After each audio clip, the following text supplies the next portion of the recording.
अच्छा जी, हमारे पास जो सेशन है वो ट्रेजरी मैनेजमेंट का है। Like foreign exchange, interest rate वगैरह से रिलेटेड हमारा सेशन है। तो इसमें हम सबसे पहले देखते हैं, by the end of this session you will be able to understand the main treasury management risk, who they apply to and how to mitigate them. Understand the meaning and nature of value at risk calculation. And the third one is discuss use of financial instruments to hedge against interest rate risk and calculate the most appropriate hedging strategy. And discuss the use of financial instruments to hedge against foreign exchange risk and calculate for a given hedge requirement, the most appropriate hedging strategy. तो हम ये सारी चीजें देखेंगे एक एक करके। और स्टार्ट करते हैं जी हम यहाँ से। देखिए, हम सबसे पहले यहाँ पे रिवीजन में आपके पास उसने डायरेक्ट जो है वो ट्रेजरी रिस्क के ऊपर बात कर दी है। तो मैं सबसे पहले, हमारे पास जो टॉपिक है वो ट्रेजरी मैनेजमेंट के ऊपर है। तो ट्रेजरी मैनेजमेंट पहले देखेंगे क्या है। ट्रेजरी मैनेजमेंट है कि हम जो है वो management of organisation cash flows, banking and money market and capital transactions, ये हमारे पास ट्रेजरी मैनेजमेंट का फंक्शन है कि हमने किस तरह से जो एक ऑर्गेनाइजेशन है उसके कैश फ्लोज को, उसकी बैंकिंग को, उसकी money market and capital market को हमने मैनेज करना है। और इससे रिलेटेड जो रिस्क है, यानी उन रिस्क को हमने कंट्रोल कैसे करना है, ये ट्रेजरी मैनेजमेंट का जो है वो मेन फोकस है। ठीक है जी, यानी आपकी कैश फ्लो से रिलेटेड, आपके बैंकिंग से related, money market, capital market, इससे रिलेटेड जो रिस्क है, हमने उस रिस्क को किस तरह से मेजर करना है, उसे किस तरह से कंट्रोल करना है। अब ट्रेजरी मैनेजमेंट के अंदर जो है वो आपके पास रिस्क आ जाते हैं काफ़ी सारे। उसके बाद हमारे पास जो रिस्क आते हैं, वो उसकी रिस्क में हमारे पास सबसे पहले लेट्स से हम ट्रेजरी रिस्क हैं, यानी किस किस तरह के रिस्क आपको फेस करने पड़ सकते हैं। तो उसमें सबसे पहले मेरे पास, से मैं कहता हूँ जी, मेरे पास लिक्विडिटी रिस्क है। तो लिक्विडिटी रिस्क हमें क्या बता रहा है? लिक्विडिटी रिस्क हम कहते हैं लाइक शॉर्ट टर्म जो कैश की पोजीशन है, यानी कंपनी के पास अपने शॉर्ट टर्म को पूरा करने के लिए, शॉर्ट टर्म की जो कैश नीड है उसको पूरा करने के लिए क्या उनके पास कैश अवेलेबल है। ठीक है जी, तो रिस्क यही है कि आपके पास शॉर्ट टर्म में कैश अवेलेबल नहीं होगा। सेकंड रिस्क हमारे पास आ रहा है, बिल्कुल सिंपल है, इंटरेस्ट रेट रिस्क। तो इंटरेस्ट रेट रिस्क ये है, क्या सिंपल है बिल्कुल, कि जो इंटरेस्ट रेट्स हैं उसके अंदर जो फ्लक्चुएशन आ रही है वो आपका रिस्क है। उसकी वजह से क्या होगा कि आपकी कॉस्ट जो है वो इंक्रीज कर जाएगी और जो आपकी इनकम है वो रिड्यूस कर जाएगी। तो इंटरेस्ट रेट रिस्क आपके पास यही है कि जो फ्लक्चुएशन है इंटरेस्ट रेट्स के अंदर, वो हमारा इंटरेस्ट रेट रिस्क है। उसके बाद थर्ड वन है जी एक्सचेंज रेट रिस्क।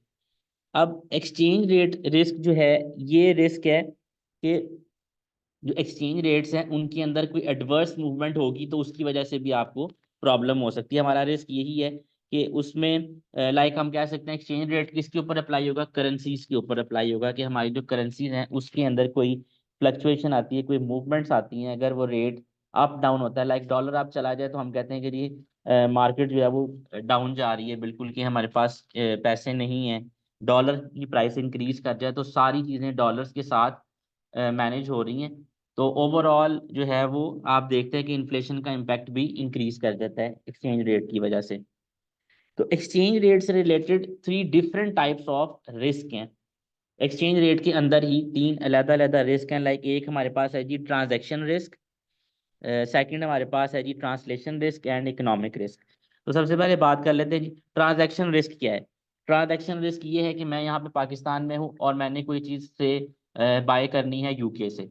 तो मैं वहाँ पे कोटेशन लेता हूँ, मुझे बता देते हैं कि लाइक आपने 500,000 पाउंड जो है ये आपने पे करने हैं, आपको ये मशीनरी प्लांट वगैरह जो है वो हम आपको दे देंगे।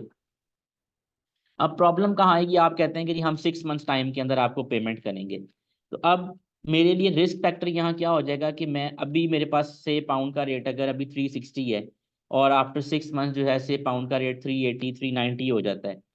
तो मेरे लिए रिस्क यही है कि अगर वो एक्सचेंज रेट इंक्रीज कर गया तो मुझे पेमेंट ज़्यादा करनी पड़ेगी, क्योंकि ऑब्वियस है मैंने पाकिस्तान से बाहर पेमेंट करनी है तो वहाँ मुझे पाउंड ही पे करने हैं।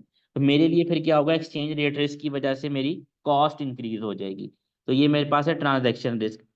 ट्रांसलेशन रिस्क जो है ये मोस्टली जो अप्लाई होता है ये आपकी सब्सिडरी कंपनीज पे है, कि अगर आपकी कोई कंपनी सब्सिडरी है और वो पाकिस्तान से बाहर है, तो आप एट द एंड जब उसको रिपोर्टिंग करेंगे उसकी, तो रिपोर्टिंग के वक्त जब आप उसको चेंज करेंगे अपनी करेंसी के अंदर, तो वहाँ पे भी आपको गेन या लॉस आ सकता है, और इस गेन या लॉस को फिर हम क्या करते हैं, इनकम स्टेटमेंट में रिपोर्ट करते हैं। और थर्ड हमारे पास इसका एक्सचेंज रेट रिस्क है जी, इकोनॉमिक रिस्क। इकोनॉमिक रिस्क ये है कि कंपनी की मार्केट वैल्यू जो है वो डिक्रीज हो गई है due to fluctuation in the exchange rate. तो लाइक इकोनॉमिक रिस्क जो है ये ज़्यादातर इम्पैक्ट उन कंट्रीज़ को करता है जिनकी करेंसी डेप्रिशिएटिंग होती है। तो इकोनॉमिक रिस्क जो है वो ज़्यादातर इम्पैक्ट जो है वो किस पे आएगा, उन कंपनीज उन कंट्रीज़ पे जहाँ पे करेंसी जो है वो डेप्रिशिएटिंग होगी। अच्छा जी, नेक्स्ट हमारे पास एक्सचेंज रेट के बाद है रिस्क रीफाइनेंसिंग रिस्क। अब रीफाइनेंसिंग रिस्क है कि जी ये अगर आपका जो है वो डेट आपने एक लिया हुआ है और वो डेट मेच्योर हो जाता है और आपको दोबारा फाइनेंस की ज़रूरत पड़ती है, तो ऐसा हो सकता है कि जो आपकी इंटरेस्ट रेट है वो इंक्रीज कर जाए और आपको दोबारा जो है वो इंटरेस्ट रेट जो है वो शायद लाइक आपने अभी अगर 7% पे लोन लिया हुआ है और आपका जब वो डेट मेच्योर होता है आपको दोबारा लोन की ज़रूरत पड़ती है, आप दोबारा लोन लेते हैं तो वो 9% हो जाता है। तो रिस्क क्या है कि जी इंटरेस्ट रेट जो है वो रीफाइनेंसिंग में इंक्रीज हो सकता है। नेक्स्ट मेरे पास है जी credit and counter party risk. ठीक है जी, और तो credit and counter party risk ये है कि आपने किसी को क्रेडिट दिया हुआ है, ठीक है, तो उसमें रिस्क यही है कि वो बंदा डिफॉल्ट कर सकता है प्रिंसिपल अमाउंट के ऊपर, या जो आप उससे इंटरेस्ट वगैरह ले रहे हैं उस अमाउंट के ऊपर वो डिफॉल्ट कर सकता है, तो ये हमारे लिए रिस्क हो जाएगा। उसके बाद हमारे पास है जी ये legal and regulatory risk. Legal and regulatory risk ये है कि आप क्या कर सके, आप जो है वो लॉज एंड रेगुलेशन को फॉलो नहीं करते, तो उस केस में क्या है कि ऑर्गेनाइजेशन को सफ़र करना पड़ सकता है, कि उन्हें कोई पेनल्टी वगैरह पे करनी पड़ सकती है। लाइक ऐसी सीपीस के रूल हैं कि कंपनीज ने अपनी जो अकाउंट्स हैं वो सबमिट करने हैं, आप सबमिट नहीं करवाते तो पेनल्टी पड़ सकती है। अगर आप रिटर्न फाइल नहीं करते टाइमली तो आपको पेमेंट करनी पड़ सकती है, आपको पेनल्टी चार्ज की जा सकती है। तो ये हमारा लीगल एंड रेगुलेटरी रिस्क है। आगे मेरे पास है जी फ्रॉड एरर एंड करप्शन। ठीक है जी, तो उसमें यही है कि फ्रॉड एरर एंड करप्शन ये कि an organisation fail to identify the circumstances. ठीक है जी, यानी एक ऑर्गेनाइजेशन फेल हो जाए उन सर्कमस्टांसेस को आइडेंटिफाई करने में जो कि फ्रॉड या हम ये कह सकते हैं ना, फ्रॉड तो ये है ना जो आपने नॉर्मली हम कहते हैं फ्रॉड अगर कोई करना चाह रहा है तो वो क्या है, वो अपने मर्जी से कर रहा है फ्रॉड, यानी वो खुद अपनी विल से जो है वो फ्रॉड कर रहा है। एरर जो है वो गलती से हो जाता है, जरूरी नहीं है कि आपने एरर जानबूझ के भी किया जा सकता है, लेकिन ये है कि एरर हम नेचर उसकी यही लेते हैं कि एरर जो है वो हो गया है, आप करना नहीं चाह रहे थे लेकिन हो गया है। ठीक है जी, तो आप इस चीज़ को यानी ऑर्गेनाइजेशन के जो कंट्रोल्स हैं वो शायद उनमें कोई फ्लॉज थे जिस वजह से आप फ्रॉड एरर या करप्शन को आइडेंटिफाई करने में फेल हो गए हैं, तो ये हमारे पास रिस्क होगा। तो ये ओवरऑल जो है ये ट्रेजरी मैनेजमेंट के ओवरऑल रिस्क हैं। अच्छा जी, अब आ गया है रिस्क को मैनेज कैसे करना है। अब ये मेरे पास जो रिस्क आए थे, जितने भी हमने रिस्क पढ़े हैं उनको हम मैनेज भी कर सकते हैं। उसमें से वन ऑफ टेक्निक ये है कि हम रिस्क को मैनेज कर सकते हैं थ्रू, इसको हम 4T टेक्निक बोलते हैं, transfer, tolerate, treat and terminate. ठीक है जी, अब यहाँ पे लिखा हुआ है जी कि देखिए ट्रांसफर क्या है, ट्रांसफर सिंपल है कि आप किसी थर्ड पार्टी को वो रिस्क ट्रांसफर करते हैं। ठीक है जी, लाइक जैसे उसने एग्जांपल में लिखा हुआ है, आप अगर आपके पास कार है लाइक, तो आप कार को अगर इंश्योर करवा लेते हैं, ठीक है, तो एक्सीडेंट की वजह से आपको एडवांटेज क्या होगा कि वो रिस्क जो है वो आप ट्रांसफर कर चुके होंगे और इंश्योरेंस से आपको क्लेम मिल जाएगा। अगर हम करेंसीज की बात करें, इंटरेस्ट रेट्स वगैरह की बात करें, तो उसके अंदर आप क्या कर सकते हैं, उसने ऑप्शन दी हुई है फॉरवर्ड कॉन्ट्रैक्ट करेंसी ऑप्शंस वगैरह की। तो ये है कि आप उसमें हैजिंग कर सकते हैं, अगर सिंपल वर्ड्स में लिखें तो हम हैज कर सकते हैं अपने रिस्क को। ठीक है जी, तो वो थर्ड पार्टी को ट्रांसफर कर देंगे, वो रिस्क आपके पास नहीं रहेगा। नेक्स्ट हमारे पास है जी टॉलरेट। ठीक है जी, तो टॉलरेट का मतलब ये है कि उस जो आपके पास रिस्क है उसके चांसेस ऑफ अकरेंस भी कम है, ठीक है जी, और उसका इम्पैक्ट भी जो है वो कम है, तो आप क्या करेंगे, आप उसके अगेंस्ट कोई एक्शन नहीं लेंगे। उस तरह के रिस्क को आप कहेंगे कि हम इसको एक्सेप्ट कर लें, टॉलरेट भी कहते हैं और एक्सेप्ट भी कहते हैं। आगे एग्जांपल में वो कह रहे थे, use of a currency hedge to protect against small amount is not क्या कॉस्ट इफेक्टिव। ठीक है जी, यानी अगर आपके पास कोई छोटी अमाउंट है, कोई छोटी फिगर्स हैं जिनको आप हेज करना चाह रहे हैं, तो उसके लिए आपको कॉस्ट भी बेयर करनी पड़ेगी, तो हो सकता है कि वो आपके लिए कॉस्ट इफेक्टिव ना हो। तो इस वजह से हम इस तरह के रिस्क को क्या करते हैं, एक्सेप्ट करते हैं, टॉलरेट कर लेते हैं। ट्रीट का उसने लिखा, बट ट्रीट करना यानी आप उस रिस्क को क्या कर रहे हैं, एक्सेप्ट कर रहे हैं, यानी उसकी यानी आप उसको एक्सेप्ट करके आप उसको रिड्यूस करने की कोशिश करेंगे। जिस रिस्क को हम एक्सेप्ट कर लेते हैं, उस रिस्क को हम क्या करते हैं, रिड्यूस करने की कोशिश करते हैं फिर। तो यहाँ पे एग्जांपल में बता रहा है जी, training treasury staff to reduce the likelihood of error और फ्रॉड। तो वो बता रहे हैं कि आप क्या करें, अपनी ट्रेजरी स्टाफ की ट्रेनिंग कर लें ताकि जो एरर और फ्रॉड के चांसेस हैं वो कम हो जाएं। टर्मिनेट, तो टर्मिनेट का है जी, remove the risk by discontinuing the activity, यानी टर्मिनेट कर सकते हैं कि आप करें कि आप उसको उस रिस्क को आप इग्नोर करें, यानी आप उस अगर आप उसमें कहीं पे आप इन्वेस्ट करने लगे हैं, तो आप उस एक्टिविटी को डिसकंटिन्यू कर दें, वो आपका रिस्क जो है वो रिमूव हो जाएगा। उसने यहाँ पे लिखा हुआ है एग्जाम्पल में, cease trading in a country whose political instability has become intolerable. ठीक है जी, इसी वजह से पाकिस्तान में जो है वो इन्वेस्टमेंट्स वगैरह नहीं आ रही हैं कि पॉलिटिकल इंस्टेबिलिटी की वजह से लोग जो है वो रिस्क नहीं लेना चाह रहे हैं। तो इस वजह से लोग जो हैं वो पाकिस्तान में इन्वेस्टमेंट करने से ना घबराते हैं, वो टर्मिनेट करते हैं, वो कहते हैं इस एक्टिविटी को डिसकंटिन्यू कर देना चाहिए। अच्छा जी, वैल्यू एट रिस्क। अब वैल्यू एट रिस्क जो है ये मार्केट रिस्क की वन ऑफ टाइप है। ठीक है जी, और वैल्यू एट रिस्क जो है वो आप कह सकते हैं कि one of the most commonly use measure of market risk, it is a statistical estimate of a potential financial loss, यानी हम इसके थ्रू एक चेक कर लेते हैं कि फाइनेंशियल लॉस हमें क्या हो सकता है, और जो हमें और फाइनेंशियल लॉस कैसे आइडेंटिफाई होगा, कि एक पीरियड डिफाइन होगा, उसकी बेस पे आपको प्रोबेबिलिटीज डिफाइन होंगी। ठीक है जी, और उसके अगेंस्ट फिर आपके पास predetermined level of confidence है, वो आप देखेंगे कि आपका कॉन्फिडेंस लेवल जो है वो क्या है। यानी अगर मुझे पता है कि मेरे लॉस आने के 95% चांस है, तो मैं देखूंगा कि जो 5% चांसेस ना होने के हैं उसकी वैल्यू कहाँ पे डिफाइन कर रही है, तो वो हम कैलकुलेट कर लेंगे। अब वो कह रहा है to calculate the value at risk we need the mean average outcome given in the exam, तो ये गिवन होगी, आपको कैलकुलेट नहीं करनी है। Standard deviation a measure of the volatility of the price of the security given in the exam, तो वो ये भी आपको क्या करेंगे, वो आपको खुद ही दे देंगे, आपको कोई ज़रूरत नहीं है। ठीक है, आपको ज़रूरत नहीं है कि आपने कैलकुलेट करनी है, आपको गिवन होगी। और कॉन्फिडेंस इंटरवल जो है वो आपने टेबल में से देख लेना, और ये नॉर्मल डिस्ट्रीब्यूशन का टेबल है, ये भी आपको गिवन होगा।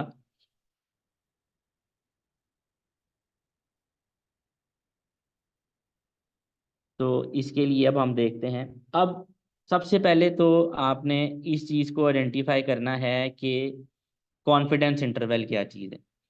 ठीक है जी, अब कॉन्फिडेंस इंटरवल जो है वो आपको बताता है, यानी आपको प्रोबेबिलिटी बता देता है, या आपको एक पैरामीटर डिफाइन कर देता है जिसमें पेयर ऑफ वैल्यूज जो हैं वो मीन के अराउंड जो है वो मूव कर रही होती हैं। ठीक है जी, लाइक अब वो कह रहा है जी, calculating confidence interval, what is the confidence interval if we want to be 99% confident of a potential loss. ठीक है जी, अब वो बता रहे हैं कि जी हमारे पास क्या कॉन्फिडेंस इंटरवल होगा अगर हम 99% कॉन्फिडेंट हैं किसी लॉस के लिए। ठीक है जी, तो आपके पास यानी क्या है जी, अब वो देखें, वो आंसर में कह रहा है, if we need to be 99% confidence of a value at risk, this mean that we need to set the probability of something worse than the we are happening at 1%, तो यानी 1% के ऊपर आपने 0.01% है, बहुत सिंपल है। आपने क्योंकि ये स्टैटिस्टिकल मैयर है, इसमें कोई चीज़ आपने कैलकुलेट नहीं करनी है, आपके पास या तो गिवन होगी या आपने टेबल में से देखनी है वैल्यू, क्योंकि वो आपसे स्टैट की कैलकुलेशन रिक्वायर नहीं कर रहा है यहाँ पे। तो अब जैसे ये 0.1% है, तो 0.01 है। अब जो आपको उसने टेबल दिया हुआ होगा, टेबल दिया हुआ उसने आपको, ठीक है जी, अब आपने यहाँ पे चेक करना है 0.01। अगर हम उसको देखें, एक सेकेंड जी, देखें अब उसने आगे ना बता दिया है कि जो ये 0.01% है ये एग्जैक्ट आपको नहीं मिलेगा। ठीक है जी। तो अब हम देखते हैं कि हमें एग्जैक्ट, हमने लेकिन देखना है सबसे क्लोजर वैल्यू जो है वो हमने देख लेनी है।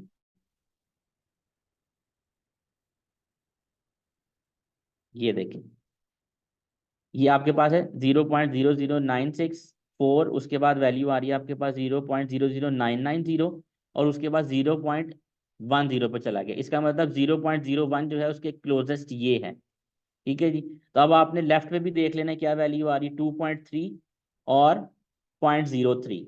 ये यहाँ से आपने इस तरह वैल्यू आइडेंटिफाई कर लेनी है। अब वो देखें, आपको वो बता रहा है कि इन रो 2.3 एंड कॉलम 0.03 ये हमने आइडेंटिफाई किया। You will find the value of 0.0099 which comes closest to 0.01 in the whole table, because the value you have been taken for is in row 2.3 and column 0.03 means that the confidence interval is 2.33। ठीक है जी। यानी 2.33 जो है वो आपका confidence interval है, यानी जो आपको वैल्यू बता रहा है जिसके दरमियान कहीं वैल्यू फॉल करेगी वो 2.33 है। ठीक है जी। इसी तरह उसने दोबारा एक और एग्जांपल भी दे दी है। ठीक है, आपने सिर्फ इसमें ये करना है, आपने कॉन्फिडेंस इंटरवल जो है वो आइडेंटिफाई करना है। अब वगैरह what is the confidence interval if we want to be 95% confidence of a potential loss in the normal distribution table there are two values which come closest to 5%। अब यहाँ पे ये है कि दो वैल्यूज होंगी और उनमें देखिएगा डिफरेंस दोनों का एक जितना होगा। इस वजह से वो कह रहा है कि दो वैल्यूज ऐसी हैं जिनमें डिफरेंस जो है वो क्लोजेस्ट आ रहा है। ठीक है जी। तो हम देखते हैं टेबल में, जैसे उसने, अब हमने आइडेंटिफाई करना है। अब ये देखें, ये 1.6 के ऊपर यहाँ पे अगर आप देखें तो ये आ रहा है 0.04, उसने 0.0495 ले लिया, 7 को राउंड अप करके उसने 5 कर दिया, 0.0495। और इसके बाद आ रहा है 0.0505। ठीक है जी। तो अगर आप देखें तो दोनों साइड पे ही 0.005 का डिफरेंस है। ठीक है जी। जहां पे इस तरह की सिचुएशन हो, यानी जहां पे दोनों साइड पे ही आपको बराबर का डिफरेंस नजर आ रहा है। ठीक है जी। तो आपने क्या करना है, अब यहाँ पे दोनों साइड पे डिफरेंस बराबर है, आप क्या करेंगे 1.645 वैल्यू ले लेंगे। जैसे उसने यहाँ पे किया 4 और 5 दोनों ले लिए उसने, 1.64 एंड 1.65 दोनों बन। ठीक है, तो आपने यूज क्या करना है, आपने कॉन्फिडेंस इंटरवल यूज करना है 1.645 यूज कर लेना। ठीक है जी। इस तरह से हम लोगों ने कॉन्फिडेंस इंटरवल फाइंड करना। अभी सिर्फ कॉन्फिडेंस इंटरवल हम देख रहे हैं, अभी हम उस पे नहीं गए हैं जो वैल्यू एट रिस्क है। अभी सिर्फ हमने देखा है कि कॉन्फिडेंस इंटरवल को हमने टेबल में, नॉर्मल डिस्ट्रीब्यूशन टेबल जो है, हमने उसको उसके अंदर किस तरह से आइडेंटिफाई करना। अब यहाँ पे देखें, वो बता रहा है calculating the value at risk. Sir जी, जी जी। ये जो वैल्यू निकली है इसका मतलब क्या है, ये हमें क्या बता रही है? जी सर, मैंने अभी स्टार्ट में यही बताया था कि क्या जो कॉन्फिडेंस इंटरवल है वो आपको बताता है, आपको एक पैरामीटर बता देता है कि जो पेयर ऑफ वैल्यू है वो अराउंड द मीन किस तरह चल रही है, मीन के अराउंड वो किस तरह मूव कर रही है, इस वैल्यू के दरमियान में वो फॉल कर रहा होता है। रिस्क जो है आपका वो ये आइडेंटिफाई कर रहे हैं। हमने कैलकुलेट करना है वैल्यू एट रिस्क की, हमारी जो वैल्यू है वो कितनी अमाउंट जो है वो स्टेक के ऊपर है। ठीक है, कॉन्फिडेंस इंटरवल भी हम कैलकुलेट कर सकते हैं, स्टैंडर्ड डेविएशन भी हम कैलकुलेट कर सकते हैं, लेकिन आपको कैलकुलेशन करनी नहीं है। आपने सिर्फ इसको, जैसे वैल्यू एट रिस्क है उसने देखा हुआ mean outcome minus confidence interval into standard deviation, लेकिन उसने बताया हुआ where the potential outcome is lower than the mean outcome, तब आपने ये फॉर्मूला यूज करना है। अगर आपकी पोटेंशियल आउटकम जो है वो हायर देन मीन आउटकम है, ठीक है जी, तो आपने फिर मीन आउटकम के अंदर प्लस करना है confidence interval into standard deviation. Bracket इसमें भी आनी थी, उसने ब्रैकेट नहीं लगाई है, यहाँ पे ब्रैकेट आएगी कॉन्फिडेंस इंटरवल से स्टैंडर्ड डेविएशन के दरमियान। ठीक है जी। Watch out for standard deviation, daily standard deviation will be smaller than a weekly standard deviation and smaller still than a monthly और एनुअल वन। तो जैसे जैसे टाइम बढ़ता जाएगा आपने जो स्टैंडर्ड डेविएशन है वो आपने देख लेनी। अब उसने स्टैंडर्ड डेविएशन जो है वो आपको गिवन भी है उसने, लेकिन वैसे उसने फॉर्मूला भी बता दिया उसने। क्या कहा जी कि एनुअल स्टैंडर्ड डेविएशन आपने किस तरह से कैलकुलेट करनी है, आपने स्टैंडर्ड डेविएशन कैलकुलेट कर लेनी है मंथली स्टैंडर्ड डेविएशन इनटू √12। ठीक है जी। तो अगर फर्ज करें कि उसने आपको डाटा जो है वो स्टैंडर्ड डेविएशन से उसने आपको पर डे दी हुई है, तो आपने पहले उसको मंथ में कन्वर्ट कर लेना है। ठीक है जी। और उसके बाद आपने क्या कर देना है उसको, वैसे स्टैंडर्ड डेविएशन आपको कैलकुलेट करनी ही नहीं पड़ेगी, स्टैंडर्ड डेविएशन वो आपको बताएगा क्वेश्चन के अंदर। ये देखें वैल्यू एट रिस्क आ गई। अब आपने कैलकुलेट करनी है। उसने लिखा हुआ value at risk is equal to mean plus minus standard deviation into confidence interval. तो वो आप बता रहे हैं कि जी an investor is planning to invest £40,000 over a period of 25 days। The most likely expected mean outcome is a gain of 1,000. Investment will have grown to 41,000. The daily standard deviation over this period is £400। तो आपकी जो daily की standard deviation है वो कितनी है जी, £400 है। ठीक है जी। तो ये आपके पास आ गई। अब वो आपसे क्या पूछ रहा है, what is the likelihood that the investor will actually make a loss. ठीक है जी। तो अब यहाँ पे आपने क्या लाइकलीहुड कैलकुलेट करने के लिए कह रहा है, इसका मतलब आपने कॉन्फिडेंस इंटरवल यहाँ पे कैलकुलेट करना है। ठीक है जी। और सेकंड रिक्वायरमेंट में वो कह रहा है with 80% likelihood what is the highest return that the investor will make.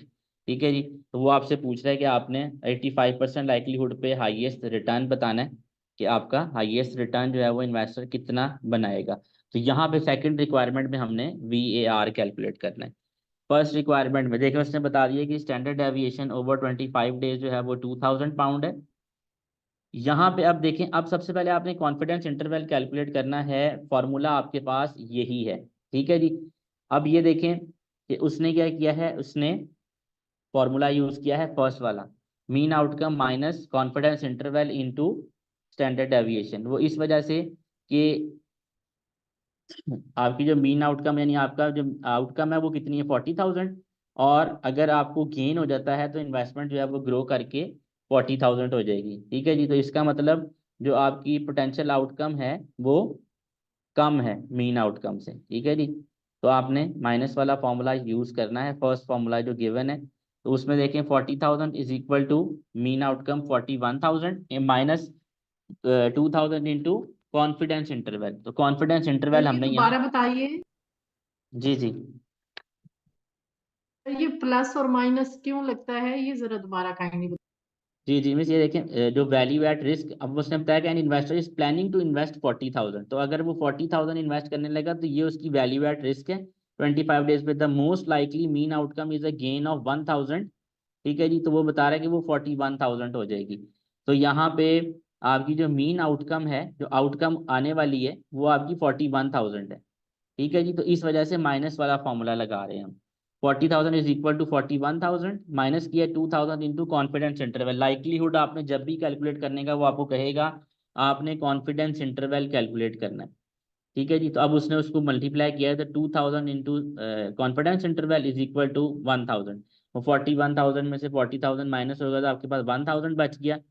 और यहाँ पे आपके पास आ गया जी 0.5। अच्छा, ये अब आपके पास जो है ना ये 0.5 आ गया from the table. Confidence interval of 0.5 give us a probability of. अब पहले उसने हमें प्रोबेबिलिटी दी हुई थी। ठीक है जी। अब इसमें उसने हमें प्रोबेबिलिटी नहीं दी, उसने तो हमसे प्रोबेबिलिटी पूछी हुई है कि आपने प्रोबेबिलिटी। अब हम 0.5% टेबल में देखेंगे कि कहाँ पे जाके वो वैल्यू फॉल कर रही है। यानी इसके अंदर आपको ऑपोजिट वैल्यू नजर आएगी, उसमें से आपने जैसे अब ये मेरे पास अब ये यहाँ पे नहीं होगी, ये आपको इधर से टेबल में मिलेगी। ठीक है, जहाँ पे वैल्यूज गिवन होंगी, क्योंकि आपने उधर से आपको इसमें आपको प्रोबेबिलिटी गिवन थी तो आपने कॉन्फिडेंस इंटरवल फाइंड किया था। अब आपको कॉन्फिडेंस इंटरवल गिवन है, आपने वैल्यू फाइंड करनी है तो आपने यहाँ से देखनी है। अब आपने ये देखना है 0.5 कहाँ है आपका, ये देखें ये 0.5 है और 0.5 के आगे कोई वैल्यू नहीं है। ये 0.5 है, इसके आगे जीरो ही है इसका मतलब। तो वैल्यू आ रही है 0.6915। ठीक है जी। 6 को अगर मैं राउंड अप करूँ तो 15 आ गया। तो ये प्रोबेबिलिटी जो है, अब इसके अंदर आपने देखना है अब आपकी जो रिस्क है वो कितना है। इसका मतलब 69.1 जो 69.15% है, ये तो आपकी, जैसे ये उसने यहाँ बता दिया, देखें 69.15 को उसने देखा है, उसने लिखा हुआ है कि from table as confidence interval of 0.5 give us a probability of 30.85, so there is रफली chances that we will make a loss. अब जो आपने वैल्यू वहां से देखी है जो कॉन्फिडेंस इंटरवल के ऊपर आ रही है, अभी हमने लास्ट जो एग्जांपल की थी ये वाली, इसमें हमने 1% पे देखा था ना हमारा कॉन्फिडेंस इंटरवल क्या है। तो हमारे पास जो कॉन्फिडेंस इंटरवल आ रहा है वो आ रहा है 69.15, तो इसका मतलब आपके पास लॉस आने के चांसेस कितने हैं। यानी अगर मैं सिंपल वर्ड्स में बात करूं, तो हमने जैसे यहाँ पे उसने बताया हुआ है ना, what is the confidence interval if we want to be 99% confident of a potential loss. तो इस क्वेश्चन में हमारे पास ये 99% गिवन नहीं था जो हमने कैलकुलेट किया है। ये जो 30.85 आया, ये मेरे पास वो आ गया कि मुझे पोटेंशियल लॉस हो सकता है, यानी 30.85 यानी 31% चांस है कि हमें लॉस हो सकता है। ठीक है जी, इस तरह से ये प्रोबेबिलिटी को भी आइडेंटिफाई किया जा सकता है। अब वो वैल्यू एट रिस्क आइडेंटिफाई कर रहा है। ठीक है जी, अब वो मीन आउटकम ले रहा है 41,000। ठीक है जी, अब उसने यूज किया है प्लस वाला फॉर्मूला।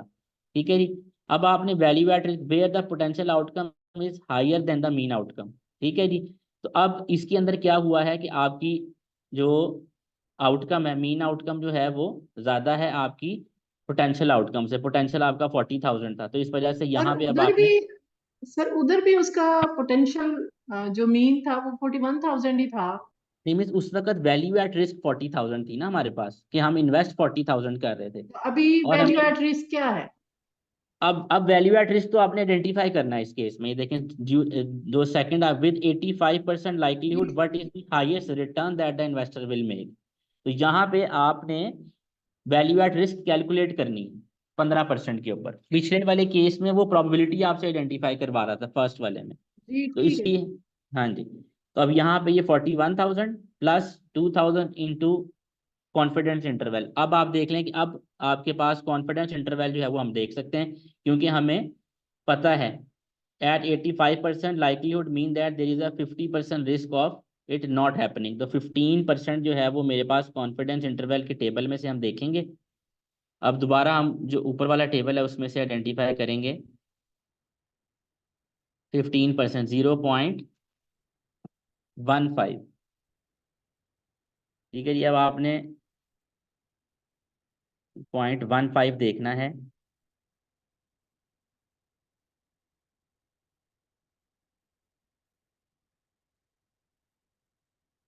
ये देखें जी, ये 1.0 और ये 4 पे जो है वो सबसे ज्यादा हमें, ये देखें 1.492 हो जाएगा ये, और ये वाला थोड़ा ज्यादा दूर है, काफी फर्क है इसमें, क्योंकि ये काफी जरा 1515 चला गया है। यहाँ पे 0.0015 का डिफरेंस है और यहाँ पे 0.008 का। ठीक है जी, तो यहाँ पे डिफरेंस कम है, तो अब आपके पास वैल्यू आ जाएगी 1.04। तो देखें अब वहां पे उसने क्या वैल्यू ली हुई है, देखेंगे 0.15 give us a confidence interval of 1.04। अब आपने वैल्यू एट रिस्क कैलकुलेट कर लेनी है। 41,000 प्लस 2,000 इंटू 1.04, आपके पास वैल्यू आ गई 43,080। तो यहाँ आपको आगे बता रहा है कि 15% chance that will do better than this. ठीक है जी, यानी 15% चांस है कि हम इससे कुछ बेहतर ही परफॉर्म करेंगे। यानी अगर वैल्यू एट रिस्क देखा जाए तो overall total value at risk आपकी 43,080 है। ठीक है जी, ये आप ये समझ सकते हैं कि ये एक एमसीक्यू वाले पोर्शन के लिए बड़ा इंपॉर्टेंट पार्ट है, ये टेस्ट हो सकता है एमसीक्यू वाले पोर्शन में। यानी आपसे वो कह दे कि जी कॉन्फिडेंस इंटरवल इतना है, मुझे प्रोबेबिलिटी बता दें, तो वो आपने टेबल में से देख के बता देनी है। ठीक है जी, अब वो ये कह दे कि जी आपके पास कॉन्फिडेंस इंटरवल इतना है, वैल्यूज ये दी हुई है, VAR कैलकुलेट करें, तो 1-2 नंबर के लिए जो एमसीक्यूज हैं ये वहाँ पे उसकी जो है वो आपसे पूछा जा सकता है। अच्छा जी, अब ट्रेजरी मैनेजमेंट का जो मेन पार्ट है वो हमारे पास डेरिवेटिव्स का है। ठीक है जी, तो वो कह रहे हैं जी use of financial derivative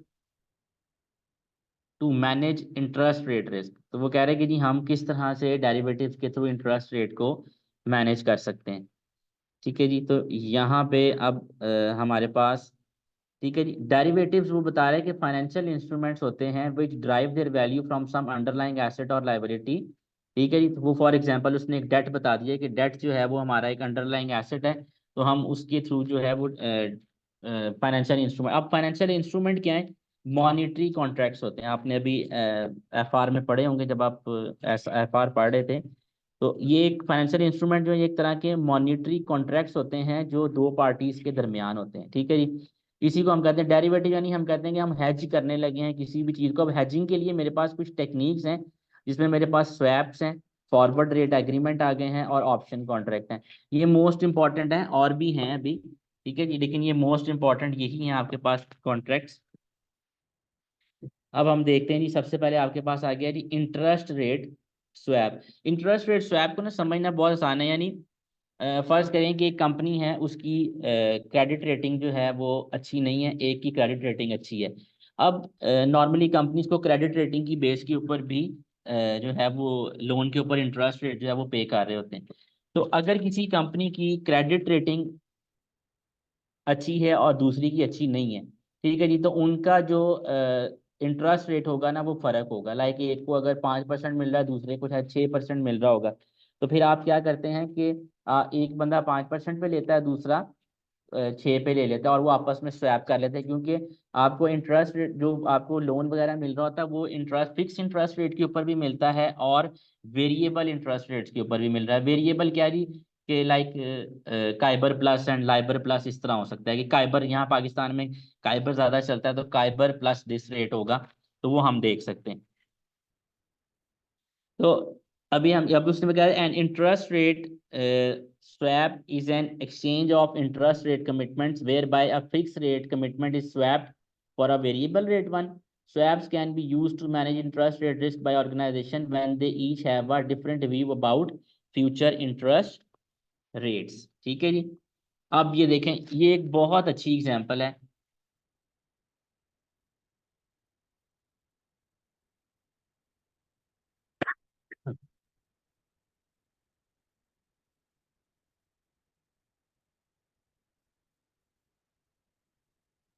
like ये बता रहा है हमें कि एक कंपनी ए है और दूसरी आपके पास कंपनी बी है।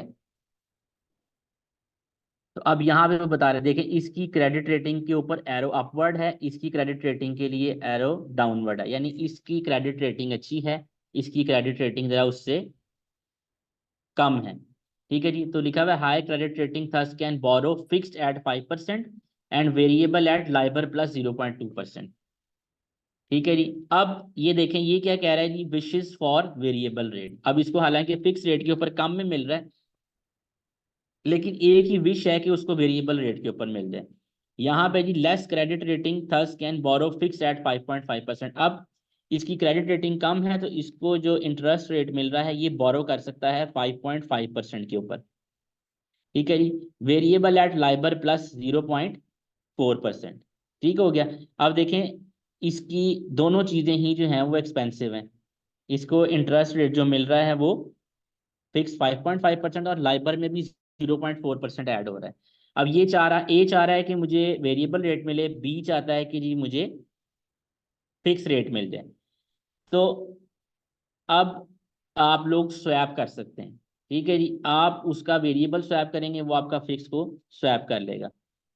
अब ये देखें वो क्या करेगा, borrow at fixed 5%, lends to B at fix 5.1%। अब यहाँ पे ए क्या कर रहा है, ए 5% पे लेके आगे कितने में दे रहा है, 5.1% में बोरो लेंड कर रहा है बी को 5.1% में, ताकि उसको यहाँ पे गेन हो जाए।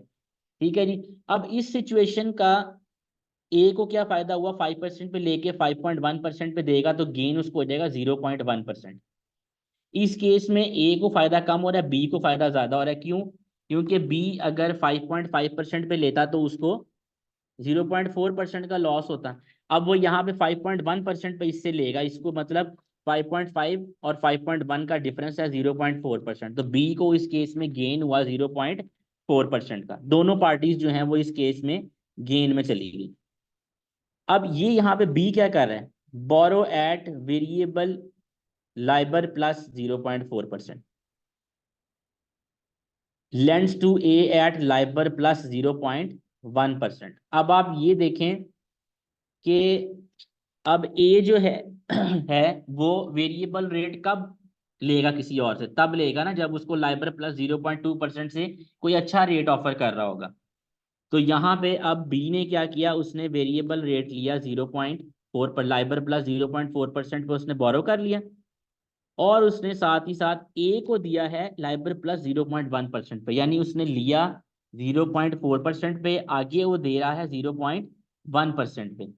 अब इस केस में ए को जो है वो फायदा हो गया, वो जीरो लाइबर प्लस 0.2 पे लेना था उसने, उसको मिला लाइबर प्लस 0.1% पे। इसका मतलब 0.1% का ए को तो हो गया है गेन, लेकिन बी को यहाँ पे लॉस हो गया।